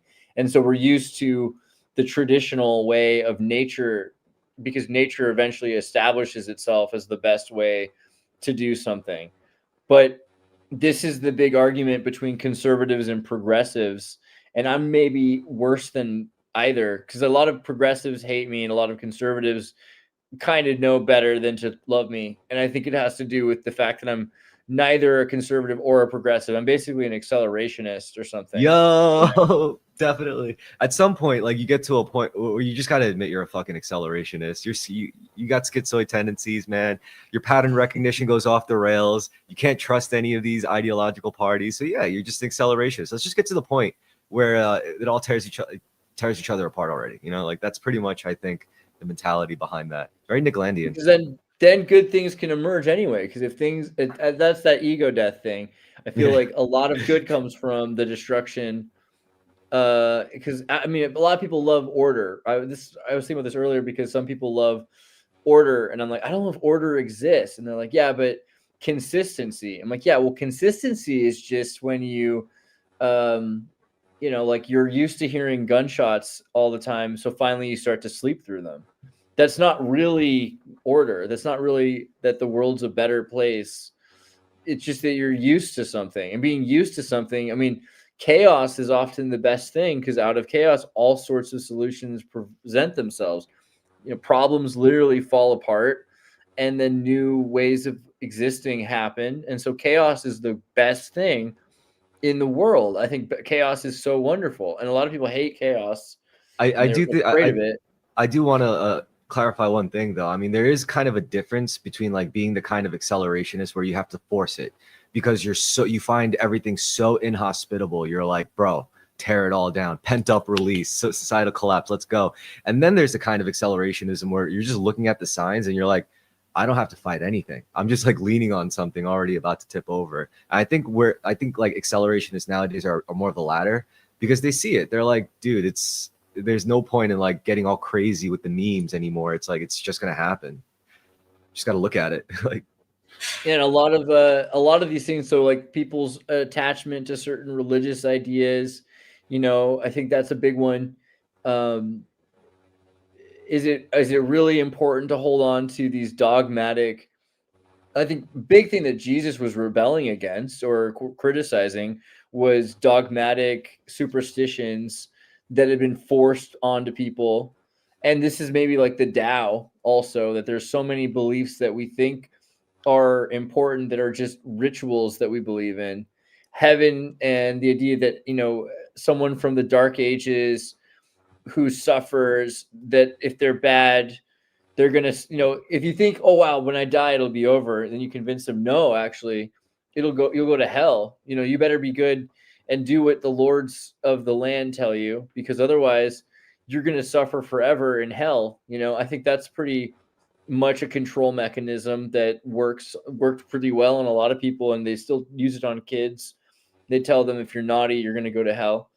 And also this idea of heaven, right? Like if you're, you know, this person suffered and their life was unfair and then they got murdered, and that they're going to go to a happy place. It's a happy place where everything's good all the time.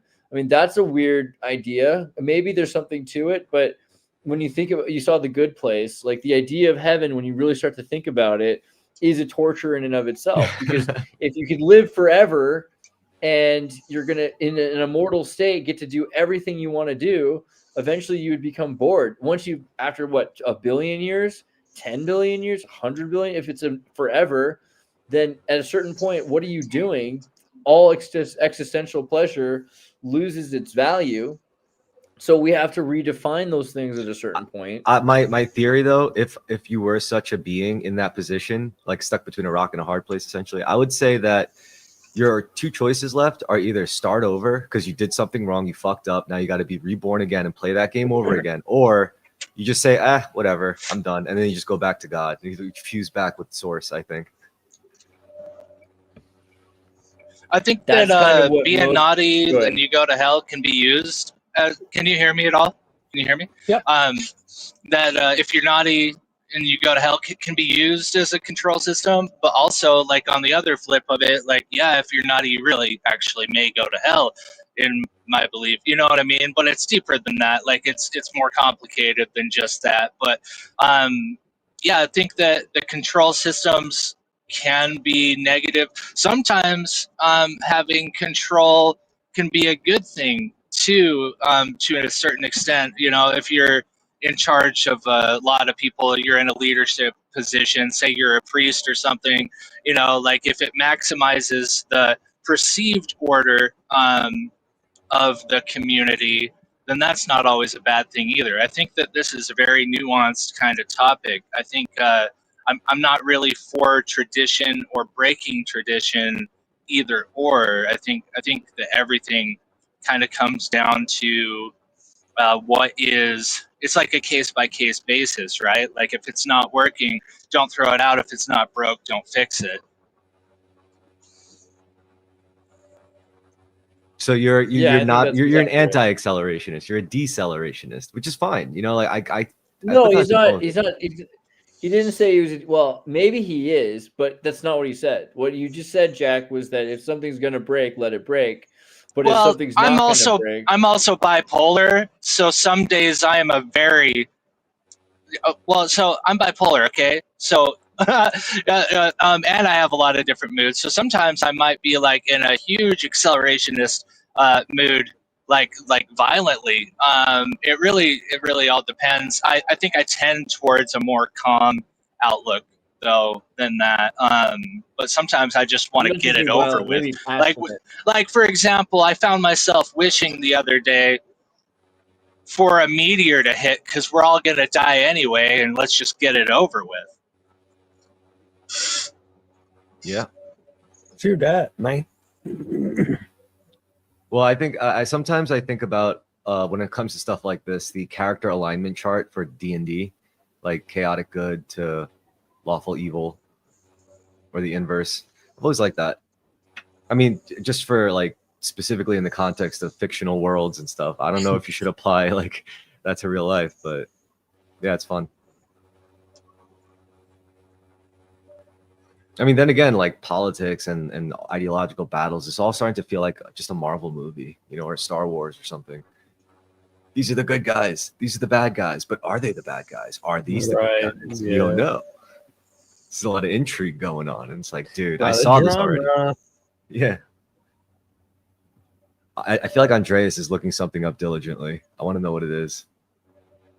I'm trying to think about like the idea of dick pics. accelerationism and apocalypticism or eschatology. So the idea that you like to want it to end, what does that mean? Because if you want something to end, like the universe to end or life to end, because it's going to happen anyway. I mean, I feel like that's maybe like a frustration that something's not, that we're not doing enough or something with what we have, or we're not doing what we're supposed to do. Well, it's an impulse. It's an impulse sometimes that I have because I get really I can get really impatient with humanity. I think I'm a person that's very concerned, or at least tries to be concerned with humanity as a whole. And since now that we have this like connection to the internet, it could be very frustrating if you go weeks and weeks and don't see many signs of what you perceive as progress or hope, and you just, well, do we even deserve any of this? You know, it's not some way I feel often, but sometimes I do. But I mean, if life ends, then there's no chance to do anything to make up for it or to make it better. Like if there's something wrong and it's over, then we have to give up. That's basically surrendering and ending the game. Like I don't think that really solves the problems that we want it to. True. But I also believe in eternal life because of tradition, right?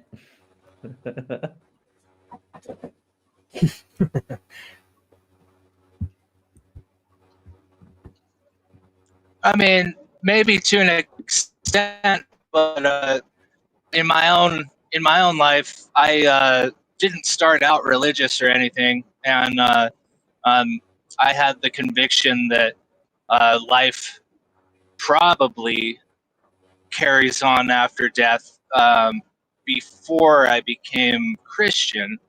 So I don't know. I don't know if it really. I mean, of course, tradition impacted that, and there were certain things that like I would have heard that would have made me like, oh, like in agreement and things, but a lot of it came from my own personal experiences, and also just that I like the idea more than not. So I'm of the opinion that if I'm wrong, who cares? I'll be dead. I'll be dust. But if I'm right and it makes me happy right now, I'll find out later that yay, I was right, and I can dance, with Saint Peter or something, right, or whoever.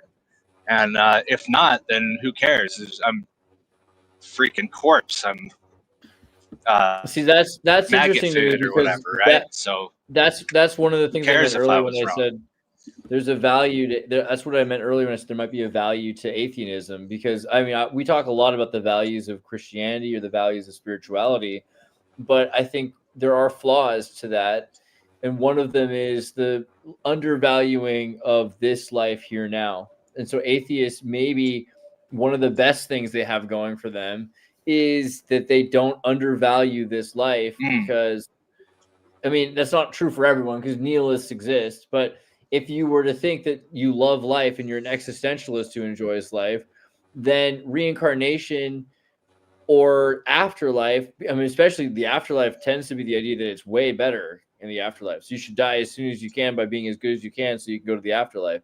So for an atheist, it seems like your choice matters more. I And definitely you're agree actually, that it can be one of its strengths. I could say this much though. I think all of us have at least one reason to live, as things stand, because we still got to meet each other, right? I still got to shake Andreas's hand. I still have to smell Jack McLeod's scalp. I still have to give Jordan a hug, and I haven't done any of those things yet. So True, Dad, man. That's so true. I like yeah, that. there's existential values. Existentialism to me, I think, is an interesting point, and people miss the value of it. I don't know. I think one of the problems is of existentialism has problems because if you think that you're going to learn more and become wiser, that seems to be untrue. More, all cults have value. Classic Andreas take. You know what? I deserve that. Fair enough. Even atheists have value, sure. I think even homeless crackheads, well, especially them, but even leftist Democrat feminist teachers of 5th grade classes in Wyoming, with purple hair, have something to offer. I believe in that. I'm not sure what it is, but I believe in that. I think it can be important to take the greatest strengths from all of these different ideologies and factions and ideas and philosophies and religions, and if we can take the strengths, because the strengths do exist, and try and apply them to our own lives when we see those strengths, I think that's a good thing. I mean, it's all good with ideas, especially, if you're stealing and repurposing ideas, it's not even like they really belong to us. Ideas are just kind of out there already, and we have to receive them and then do something with them. It's not like we create them. Existentialism, I was going to say, though, can actually do the opposite of what a lot of existentialists hope. So a lot of people I know who were existentialists, or particularly 20 years ago, you'd learn about Schopenhauer in school and study existentialism and think that the more experiences you had, the wiser you would become. That seems to be the opposite of the case. Most people learn nuances to their arguments instead. So if you're young and you think everything is black and white, good and evil, and it's very absolutist and clear, existentialism will destroy that for you, because you'll start to have more and more exceptions to your rules. You'll start to learn that not every white person is, or every black person is, or every woman is, or every man is what you believe they were, right? Yeah. I think that's a huge one, is racism, but there's other examples too, where you think this is right, this behavior is right. Maybe gratitude. Maybe the longer you live, the less clear it is that being grateful in every circumstance, absolutely. Maybe eventually existentialism clouds that judgment. And so I think that's the problem with existentialism. It's not always something that makes it clearer. It actually seems to do the opposite, but it's not bad necessarily. It's a good starting point. I think it becomes more meaningful when you find, say, God after existentialism. I think it's much better to like existentialism is the kind of thing that sucks falling into, but it's great when you get out of it, you know? Maybe it's part of a trial of some sort. Maybe it's a crucible. Can you survive the crucible of your own mind and your own intellect trying to eat itself, which is basically existentialism. Oh, Can yeah. you survive? And if you could survive, and you realize your mind isn't going to do that because your mind is the demon in that battle. And then once you tap into the thing that could actually save you from that, then you become more whole and you get to the next phase of the journey. This is all just speculation. I don't mean to sound like a fucking like a shaman or whatever, but this is just what my intuition is telling me about these things, you know?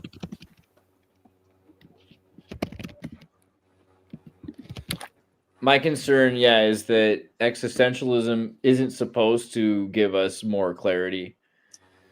It's just something that has, you can appreciate from it. There's something you can, there's something you can appreciate from it, but not that it's something that you learn from necessarily.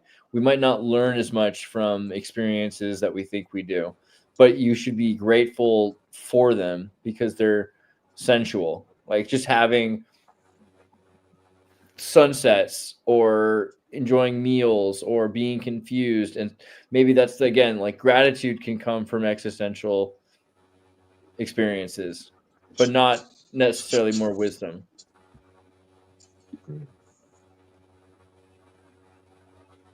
Well, I mean, I remember the times in my life when I was the most existential, and boy, were those some really dark times. I had some really bad habits, particularly having to do with substances.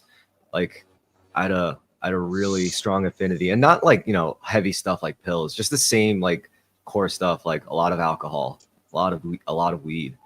That's really it. And that was just enough to like really KO my progress just in doing anything and like trying to pick up on anything. But then, once I just exercised more and like fixed my diet and slept more, and then I found myself like wanting to drink less, it's just nice. And then suddenly like things look and feel a lot more clear, and existentialism just doesn't really become such a limiting factor anymore. Then it's like, well, regardless, even if it doesn't matter, I still want to try. I'm trying anyway, and that's a spiritual decision, honestly. Like nothing matters. I'm gonna die. No one knows no one is gonna know my name in 100 years, but I'm trying anyway. Good for you, man. That's good stuff.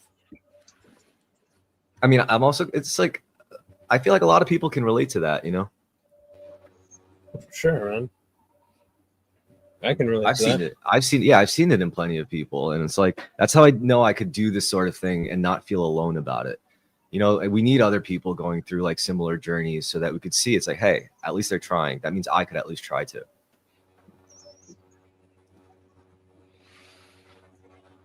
Sorry, I didn't mean to be so sober about things. No, it's good. I think it's important. Man, I think that's like stuff. Kind of it's kind of the argument I was trying to make against existentialism, really, because maybe existentialism is not enough of a reason to latch on to life then. And so really trying to figure out what the value of life is a lot harder, because there's a lot of suffering. There's not a lot of resolution. You're constantly kept from achieving dreams. Dreams are terrifying sometimes as well. Existentialism isn't rewarding always. In fact, a lot of the time it's the opposite. It's clouding and confusing. And so, trying to find like the value in life, I mean, it does seem to come back to gratitude and having gratitude for less. Because if you live less and you experience less and you enjoy less and you're undersaturated, you're not overeating, you're not accessing drugs all the time. It seems like the limited palette is maybe something that makes it easier to experience gratitude from. I mean, it might be that it literally is just about trying to be in a constant state of feeling uninjured and feeling grateful for what is making you feel more alive. I have an unfortunate theory that maybe what's really essential to activate your gratitude powers is trauma. Like, because trauma is kind of non-negotiable for like the average human life, as far as I know. Like, I don't think I know anyone who hasn't been traumatized in some form or another. And I think that those things can really activate like your ability to conceive of and to project gratitude and to like it's kind of take in that state. And I also think in a more darker vein, this is probably why they ritualize trauma, to kind of put you in more of a state to be able to tap into these things. But that's like a whole nother can of worms, you know? I mean, yeah, suffering is an interesting one as well. So like, is pain a teacher and a curse, or is it just a teacher, or what's the value? What do you think about suffering? Because suffering seems to be really pervasive in our lives, and that's kind of related back to that idea of resentment and like awareness of injury. Yeah. Awareness of injury. I mean, that also ties into the wounded healer philosophy, right? Where it's like you can't really learn how to heal something, especially the deepest wounds, unless you've experienced them in some form or another. I mean, I could say like I've dealt with a lot of fucking internal problems. So not like I'm healed from it or anything. I'm just saying it's like something I've had to live with, probably still do. So I could probably have an easier time seeing it in other people. Doesn't necessarily mean I want to be a healer of any kind. It's just you just notice these things, right? It does seem though that so suffering shapes virtue more effectively than pleasure. Maybe. I mean, I can't argue for or against that. That's something that I have to like think about. I can't really imagine a way in which pleasure is really brought like wisdom to my life necessarily, but at the same time it depends on how you think about pleasure. Like I think that the gratitude for the moments that are beautiful have. So I'm kind of thinking this through as I go, because suffering and coming out the other side, you're going to feel pleasurable because you're away from that suffering. But you also have to build upon being able to not let suffering wreck you so hard in order to come out of it on the other side. That's definitely something to work towards, because you can definitely self-perpetuate your own cycle of suffering by reveling in it. That there's this kind of impulse that I think that I've experienced in my life, where it's like if I keep on feeling my suffering, if I really focus on my suffering, somehow I'm gonna get a candy bar out of it or something. I know I'm not going to, but it's like I deserve that suffering. I deserve to feel that suffering, and I've had those times. So that like being able to crawl out of that, I think that suffering it can perpetuate itself is I guess what I'm trying to say. And then when you come out of it, you spend less time in it the next time it occurs. Yeah, I mean, I think some people are talking about remaining stoic, and I always wonder. I feel like we need to redefine stoicism, because if you go back to Zeno, it meant something better than it does now. I think a lot of the time now, stoicism means repressing feelings, and I think sometimes you have to repress feelings, but that's not really what it's about, right? It's I'm trying to remember the line, but that it's if you can bear it. If you could be as excited by eating bland food as you are from eating, to be like as bored as you are, if you could be bored eating spices, isn't as important as being as excited as you would about spices to eat bland food. Like, you're trying to get more out of life. It's not really about repressing feelings. It's back to that idea of gratitude. And we were talking about like suffering shaping virtue. I think gratitude is also like that. Pleasure is important too, because you're Jack a father. So finding pleasure in the love of your family and like your child, that seems like there's a way to wire yourself to be rewarded for doing the right thing or to building in life, because you're happy to spend time with your child, but you're actually also making a person who could make the world a better place even long after you're gone. And so it's a bigger thing, but we've taught ourselves to feel positive stimuli, a mechanical reward function, a pleasure that is from gratitude, from the grace of making the world potentially better off, right? By helping one other person who's eventually possibly able to help even more people. creates a quantum ripple that affects other quantum ripples that builds up from and into and the source, I guess. Yeah, and you also like it's not even natural. It's a terrible thing to say, kind of, but it's not even natural necessarily to derive pleasure from spending time with your family.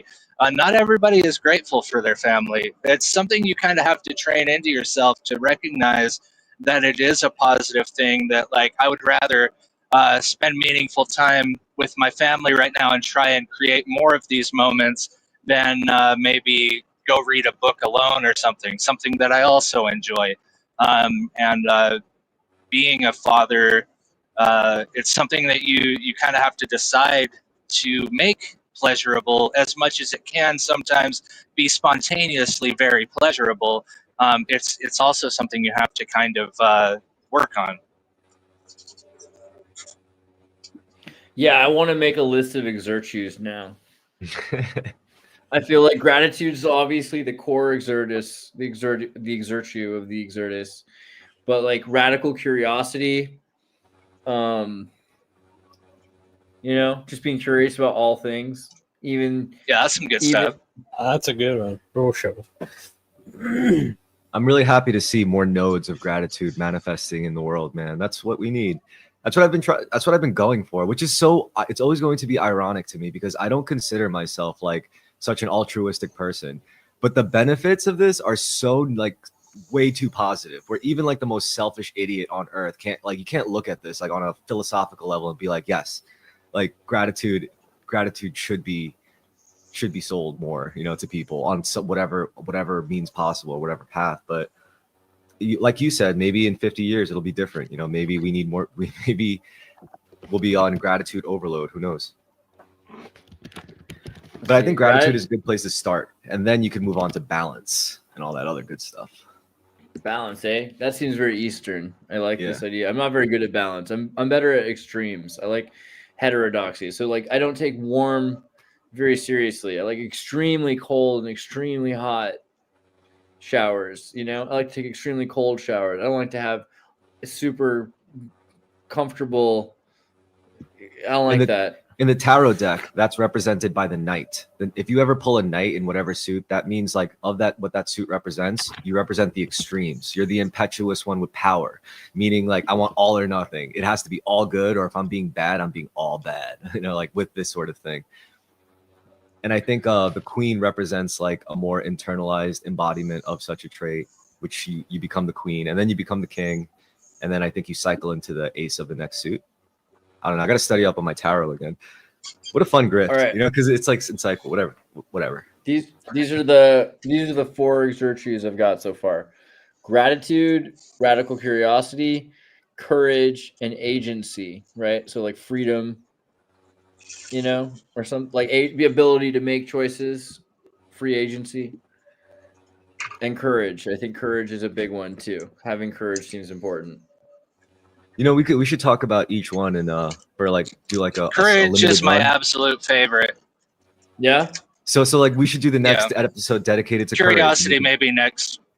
Yeah, we could talk about how courage to me just means like facing the unknown and your willingness with unknown outcomes.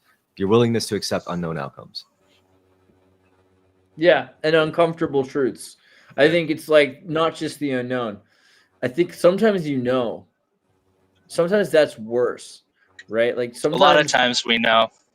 Yeah, sometimes and it's going to destroy everything. It's going to kill you, or it's going to hurt people you love, or you're not going to be able to save something or someone or something. I think that sometimes facing the uncomfortable truths is almost scarier. I know this is unnecessary. What is it? I didn't even see. For example, it's my e-cig. I'm loading it right now. Oh yeah. I do know this. I like that with the exertues is tapping into just primordial forces of good, and I don't know. This kind of just all feels familiar, like where you start adding like figures to it, maybe practicing a little bit of idolatry or avoiding it, However, hospitality is good. Hospitality is interesting. I'd have to think about it a lot. Hospitality in the sense of being. I mean, do you? I think that's a really interesting one to me. Right now, people are so freaked out about ICE and immigration and illegal immigrants or people with different cultures that aren't interested in acclimating to your lukewarm civility or Knights Hospitalier. That's a good point. I would wonder say, a lot about hospitality. I'm sorry to throw this out there. Sorry, I don't mean to interrupt you. I feel like, just on my own personal level, that I would feel a lot more hospitable to people that are hospitable to us too at the same time, though. You know what I mean? Like, Would you? it's kind of a two-way street. Sorry, by the way, if we're adding virtues, well, could I add one where it's like there's a certain virtue of like wanting to entertain people with song, music, or dance, or That theater? seems close. Like, so hospitality is like to Kind of like offer hospitality, maybe. food Yeah, and, offer it, and, yeah. and shelter. And Yes, so, like, yeah, and entertainment too, because like I think entertainment is a very esoteric thing too. Like you're invoking music, you're invoking like the patterns of sound and light, pretty much. So if you could kind of like also include that in your hospitality, I think that would be more holistic, right? So a word I was thinking of before someone brought up hospitality was subversion. And I was thinking subversion can be so bad because I like it as a thing because we're subverting broken culture or false orthodoxy or painful hypocritical rhetoric. I mean, there's a lot of reasons why you would subvert instead of attacking. You can attack, but you can't always win in an attack because even if you can convince the other side in an attack that they should surrender, they often won't out of intellectual identity politics because they are that identity. So if you say, hey, I can convince you, I can show you all the evidence that what you're doing isn't even what you want, it's not going to get you what you want, people might still fight against you because it's an attack. But if you can subvert, then you can use their own ideas and explain to them, well, isn't this what you want? Isn't that what you want? So wouldn't it, I want what you want too. Shouldn't we be doing the same thing? Here's what I think might help. So is this like a ninja spy way Wait, no, helping people to see? No, if I were to say, how would you practice this exertu, right, of subversion? I would say instead of directly conflicting with it or butting heads with it, what you should do is you should learn it. You should speak its language. Right. And the best way to honestly subvert ideas that universally is what? Through music, through movies, through storytelling. So it's like basically engaging with the arts for the virtue of, say, subversion, because that's the fastest way to subvert. Like if you're trying to implant your ideas into another culture, figure out what that culture does for fun. Do they watch plays? Do they listen to music? Do they like looking at paintings all day? If so, engage with that art, or find someone who fuses the ideas with that medium, and that is how you subvert. I'm just going by how fucking spy agencies have been controlling us for like decades, but it's the playbook, All right. So those are pretty good. I mean, we can work on this list and we can cover these topics in the future. I think it's a good idea. Maybe next week we talk more about courage because we talked a lot about gratitude today, and that's a good way to start it. But so I've got gratitude, radical curiosity, courage, agency, hospitality, and subversion. Patience is an exertu. That's a good point too. These are things we're gonna have to think about. I like this idea that we're creating values. Fortune. I like fortune a lot. It's very Chinese. The Chinese mess around with luck as an actual cosmic force that you could appeal to or transgress against and get really effed over in the B. True. Yeah, good luck, bad luck, all the same. Yeah. German for virtue is Vorteil. Vortile. Okay. What you're really creating is like a path, right? You create this path for, if there was like, say, an Exertus lodge for Exertus magicians. How do I become an Exertus magician? Well, you follow the Exertus, and the Exertus are as follows. And then you teach specifically how you actually embody each virtue. For courage, you put yourself through a test where you risk something, and bet against the unknown for your skills. Or for gratitude, like you could say, just wake up every day and make the first thing you do to thank God or whatever for whatever. I don't know. These are solid. Okay, so let's focus on a we'll close. We're at the 2 hour mark anyway, so you do the gratitude. I'm gonna do radical curiosity, Yeah. and Jordan, you can say something about any of the other three. Jack, you can too. Jack can say something about courage, and then Jordan, what do you want? Agency, hospitality, or subversion? Agency, hospitality. You're Canadian. It's pretty hospitable. Hospitality. Yeah. I can My do favorite is I hospitality. guess. That's my favorite one. Yeah. I can do hospitality. I mean, if you like. I mean, you could be My hospitable. connection's really bad right now, but I'll try. Hospital. Okay. All right. Well, Yeah, you let's go first, Jack. Yeah, go ahead, Jack. Courage. Oh, okay. Well, the first thing that comes to mind, I guess, is just that I feel like nothing worthwhile really is achieved without being done through courage. Can I share a test of courage? Yeah. You may. Okay, so I think my most relatable, test of courage was when I told the story before once, I think. I was getting out of a breakup. My ego and pride was at an all-time low. I was living by myself, but I was still practicing martial arts. And this tournament comes along. So I'm like, all right, maybe I'm good enough to actually win the sparring segment of it. So I told all my friends, all my family members, everyone at the dojo, I was like, I bet if I don't get first place in this, I will shave my head, entire head. I will wear my shame, the shame of my defeat. And everyone was laughing at first because this was like months leading up to it. So they were like, yeah, okay. But then I kept saying it, and I kept training harder and harder. And then I remember, like, up until that day of the tournament, because it wasn't going to be easy. All these guys were like teachers and shit and seniors who've been doing it longer than me. So I was like, I got scared because like it wasn't the tournament itself. It wasn't what I was doing. I was just like sparring, you know, but all that meaning and that wager I made and putting my own pride on the line, and the off chance I'd have to look like fucking stupid for months. Like it was a real fear, you know, like, cause like people were paying attention at that point in my life. They were like, let's see if he fucking got it like that, or if he's just a fucking loony. And then I won. And then after I won, I realized like how that could that experience changed me. And it wasn't because of just winning a fucking martial arts tournament in some gymnasium. It was because the meaning I put on it, the wager I made, and me facing that unknown outcome where I would have had to do it if I lost, but I didn't lose. I was like, fuck that. And I didn't go crazy. I just went dead inside. I was like, I'm no longer here. I just got to trust everything on this. Did you shave your head anyway? Nah, I didn't. I kept my hair as my prize. I was like, hey, I'm not bald. Good. That's what everyone said. They was like, oh, you still got your hair. I'm like, yep. And that was that to me was like a test of courage, you know? Nice. Put your money where your mouth is, or put your hair. Bet on yourself. Yeah. Make a bet on yourself. That's pretty good.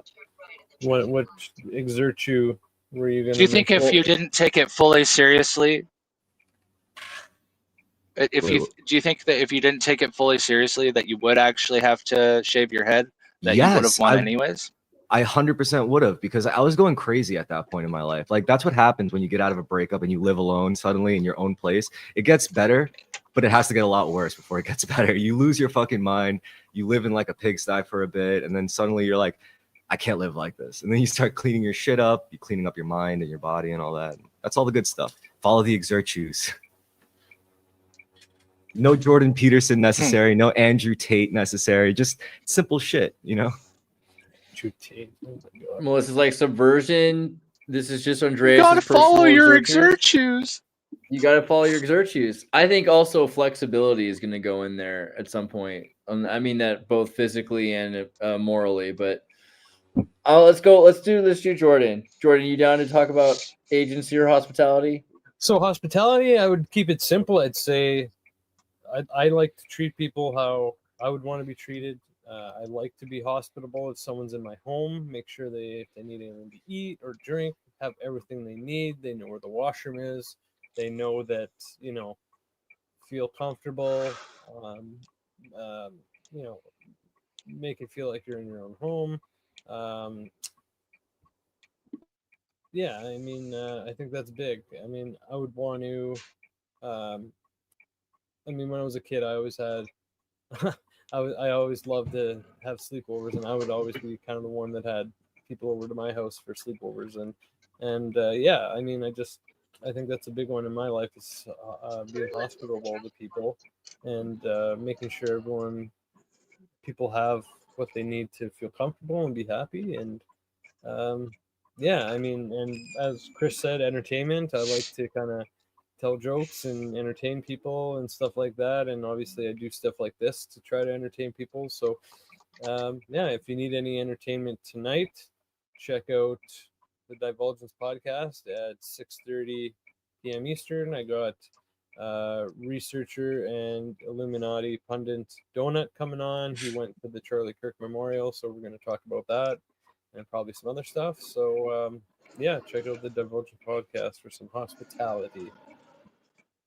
That's gonna be rad. Donut's cool. I'm excited about this. Everybody, you can turn in on this channel, but also check out on Divulgence.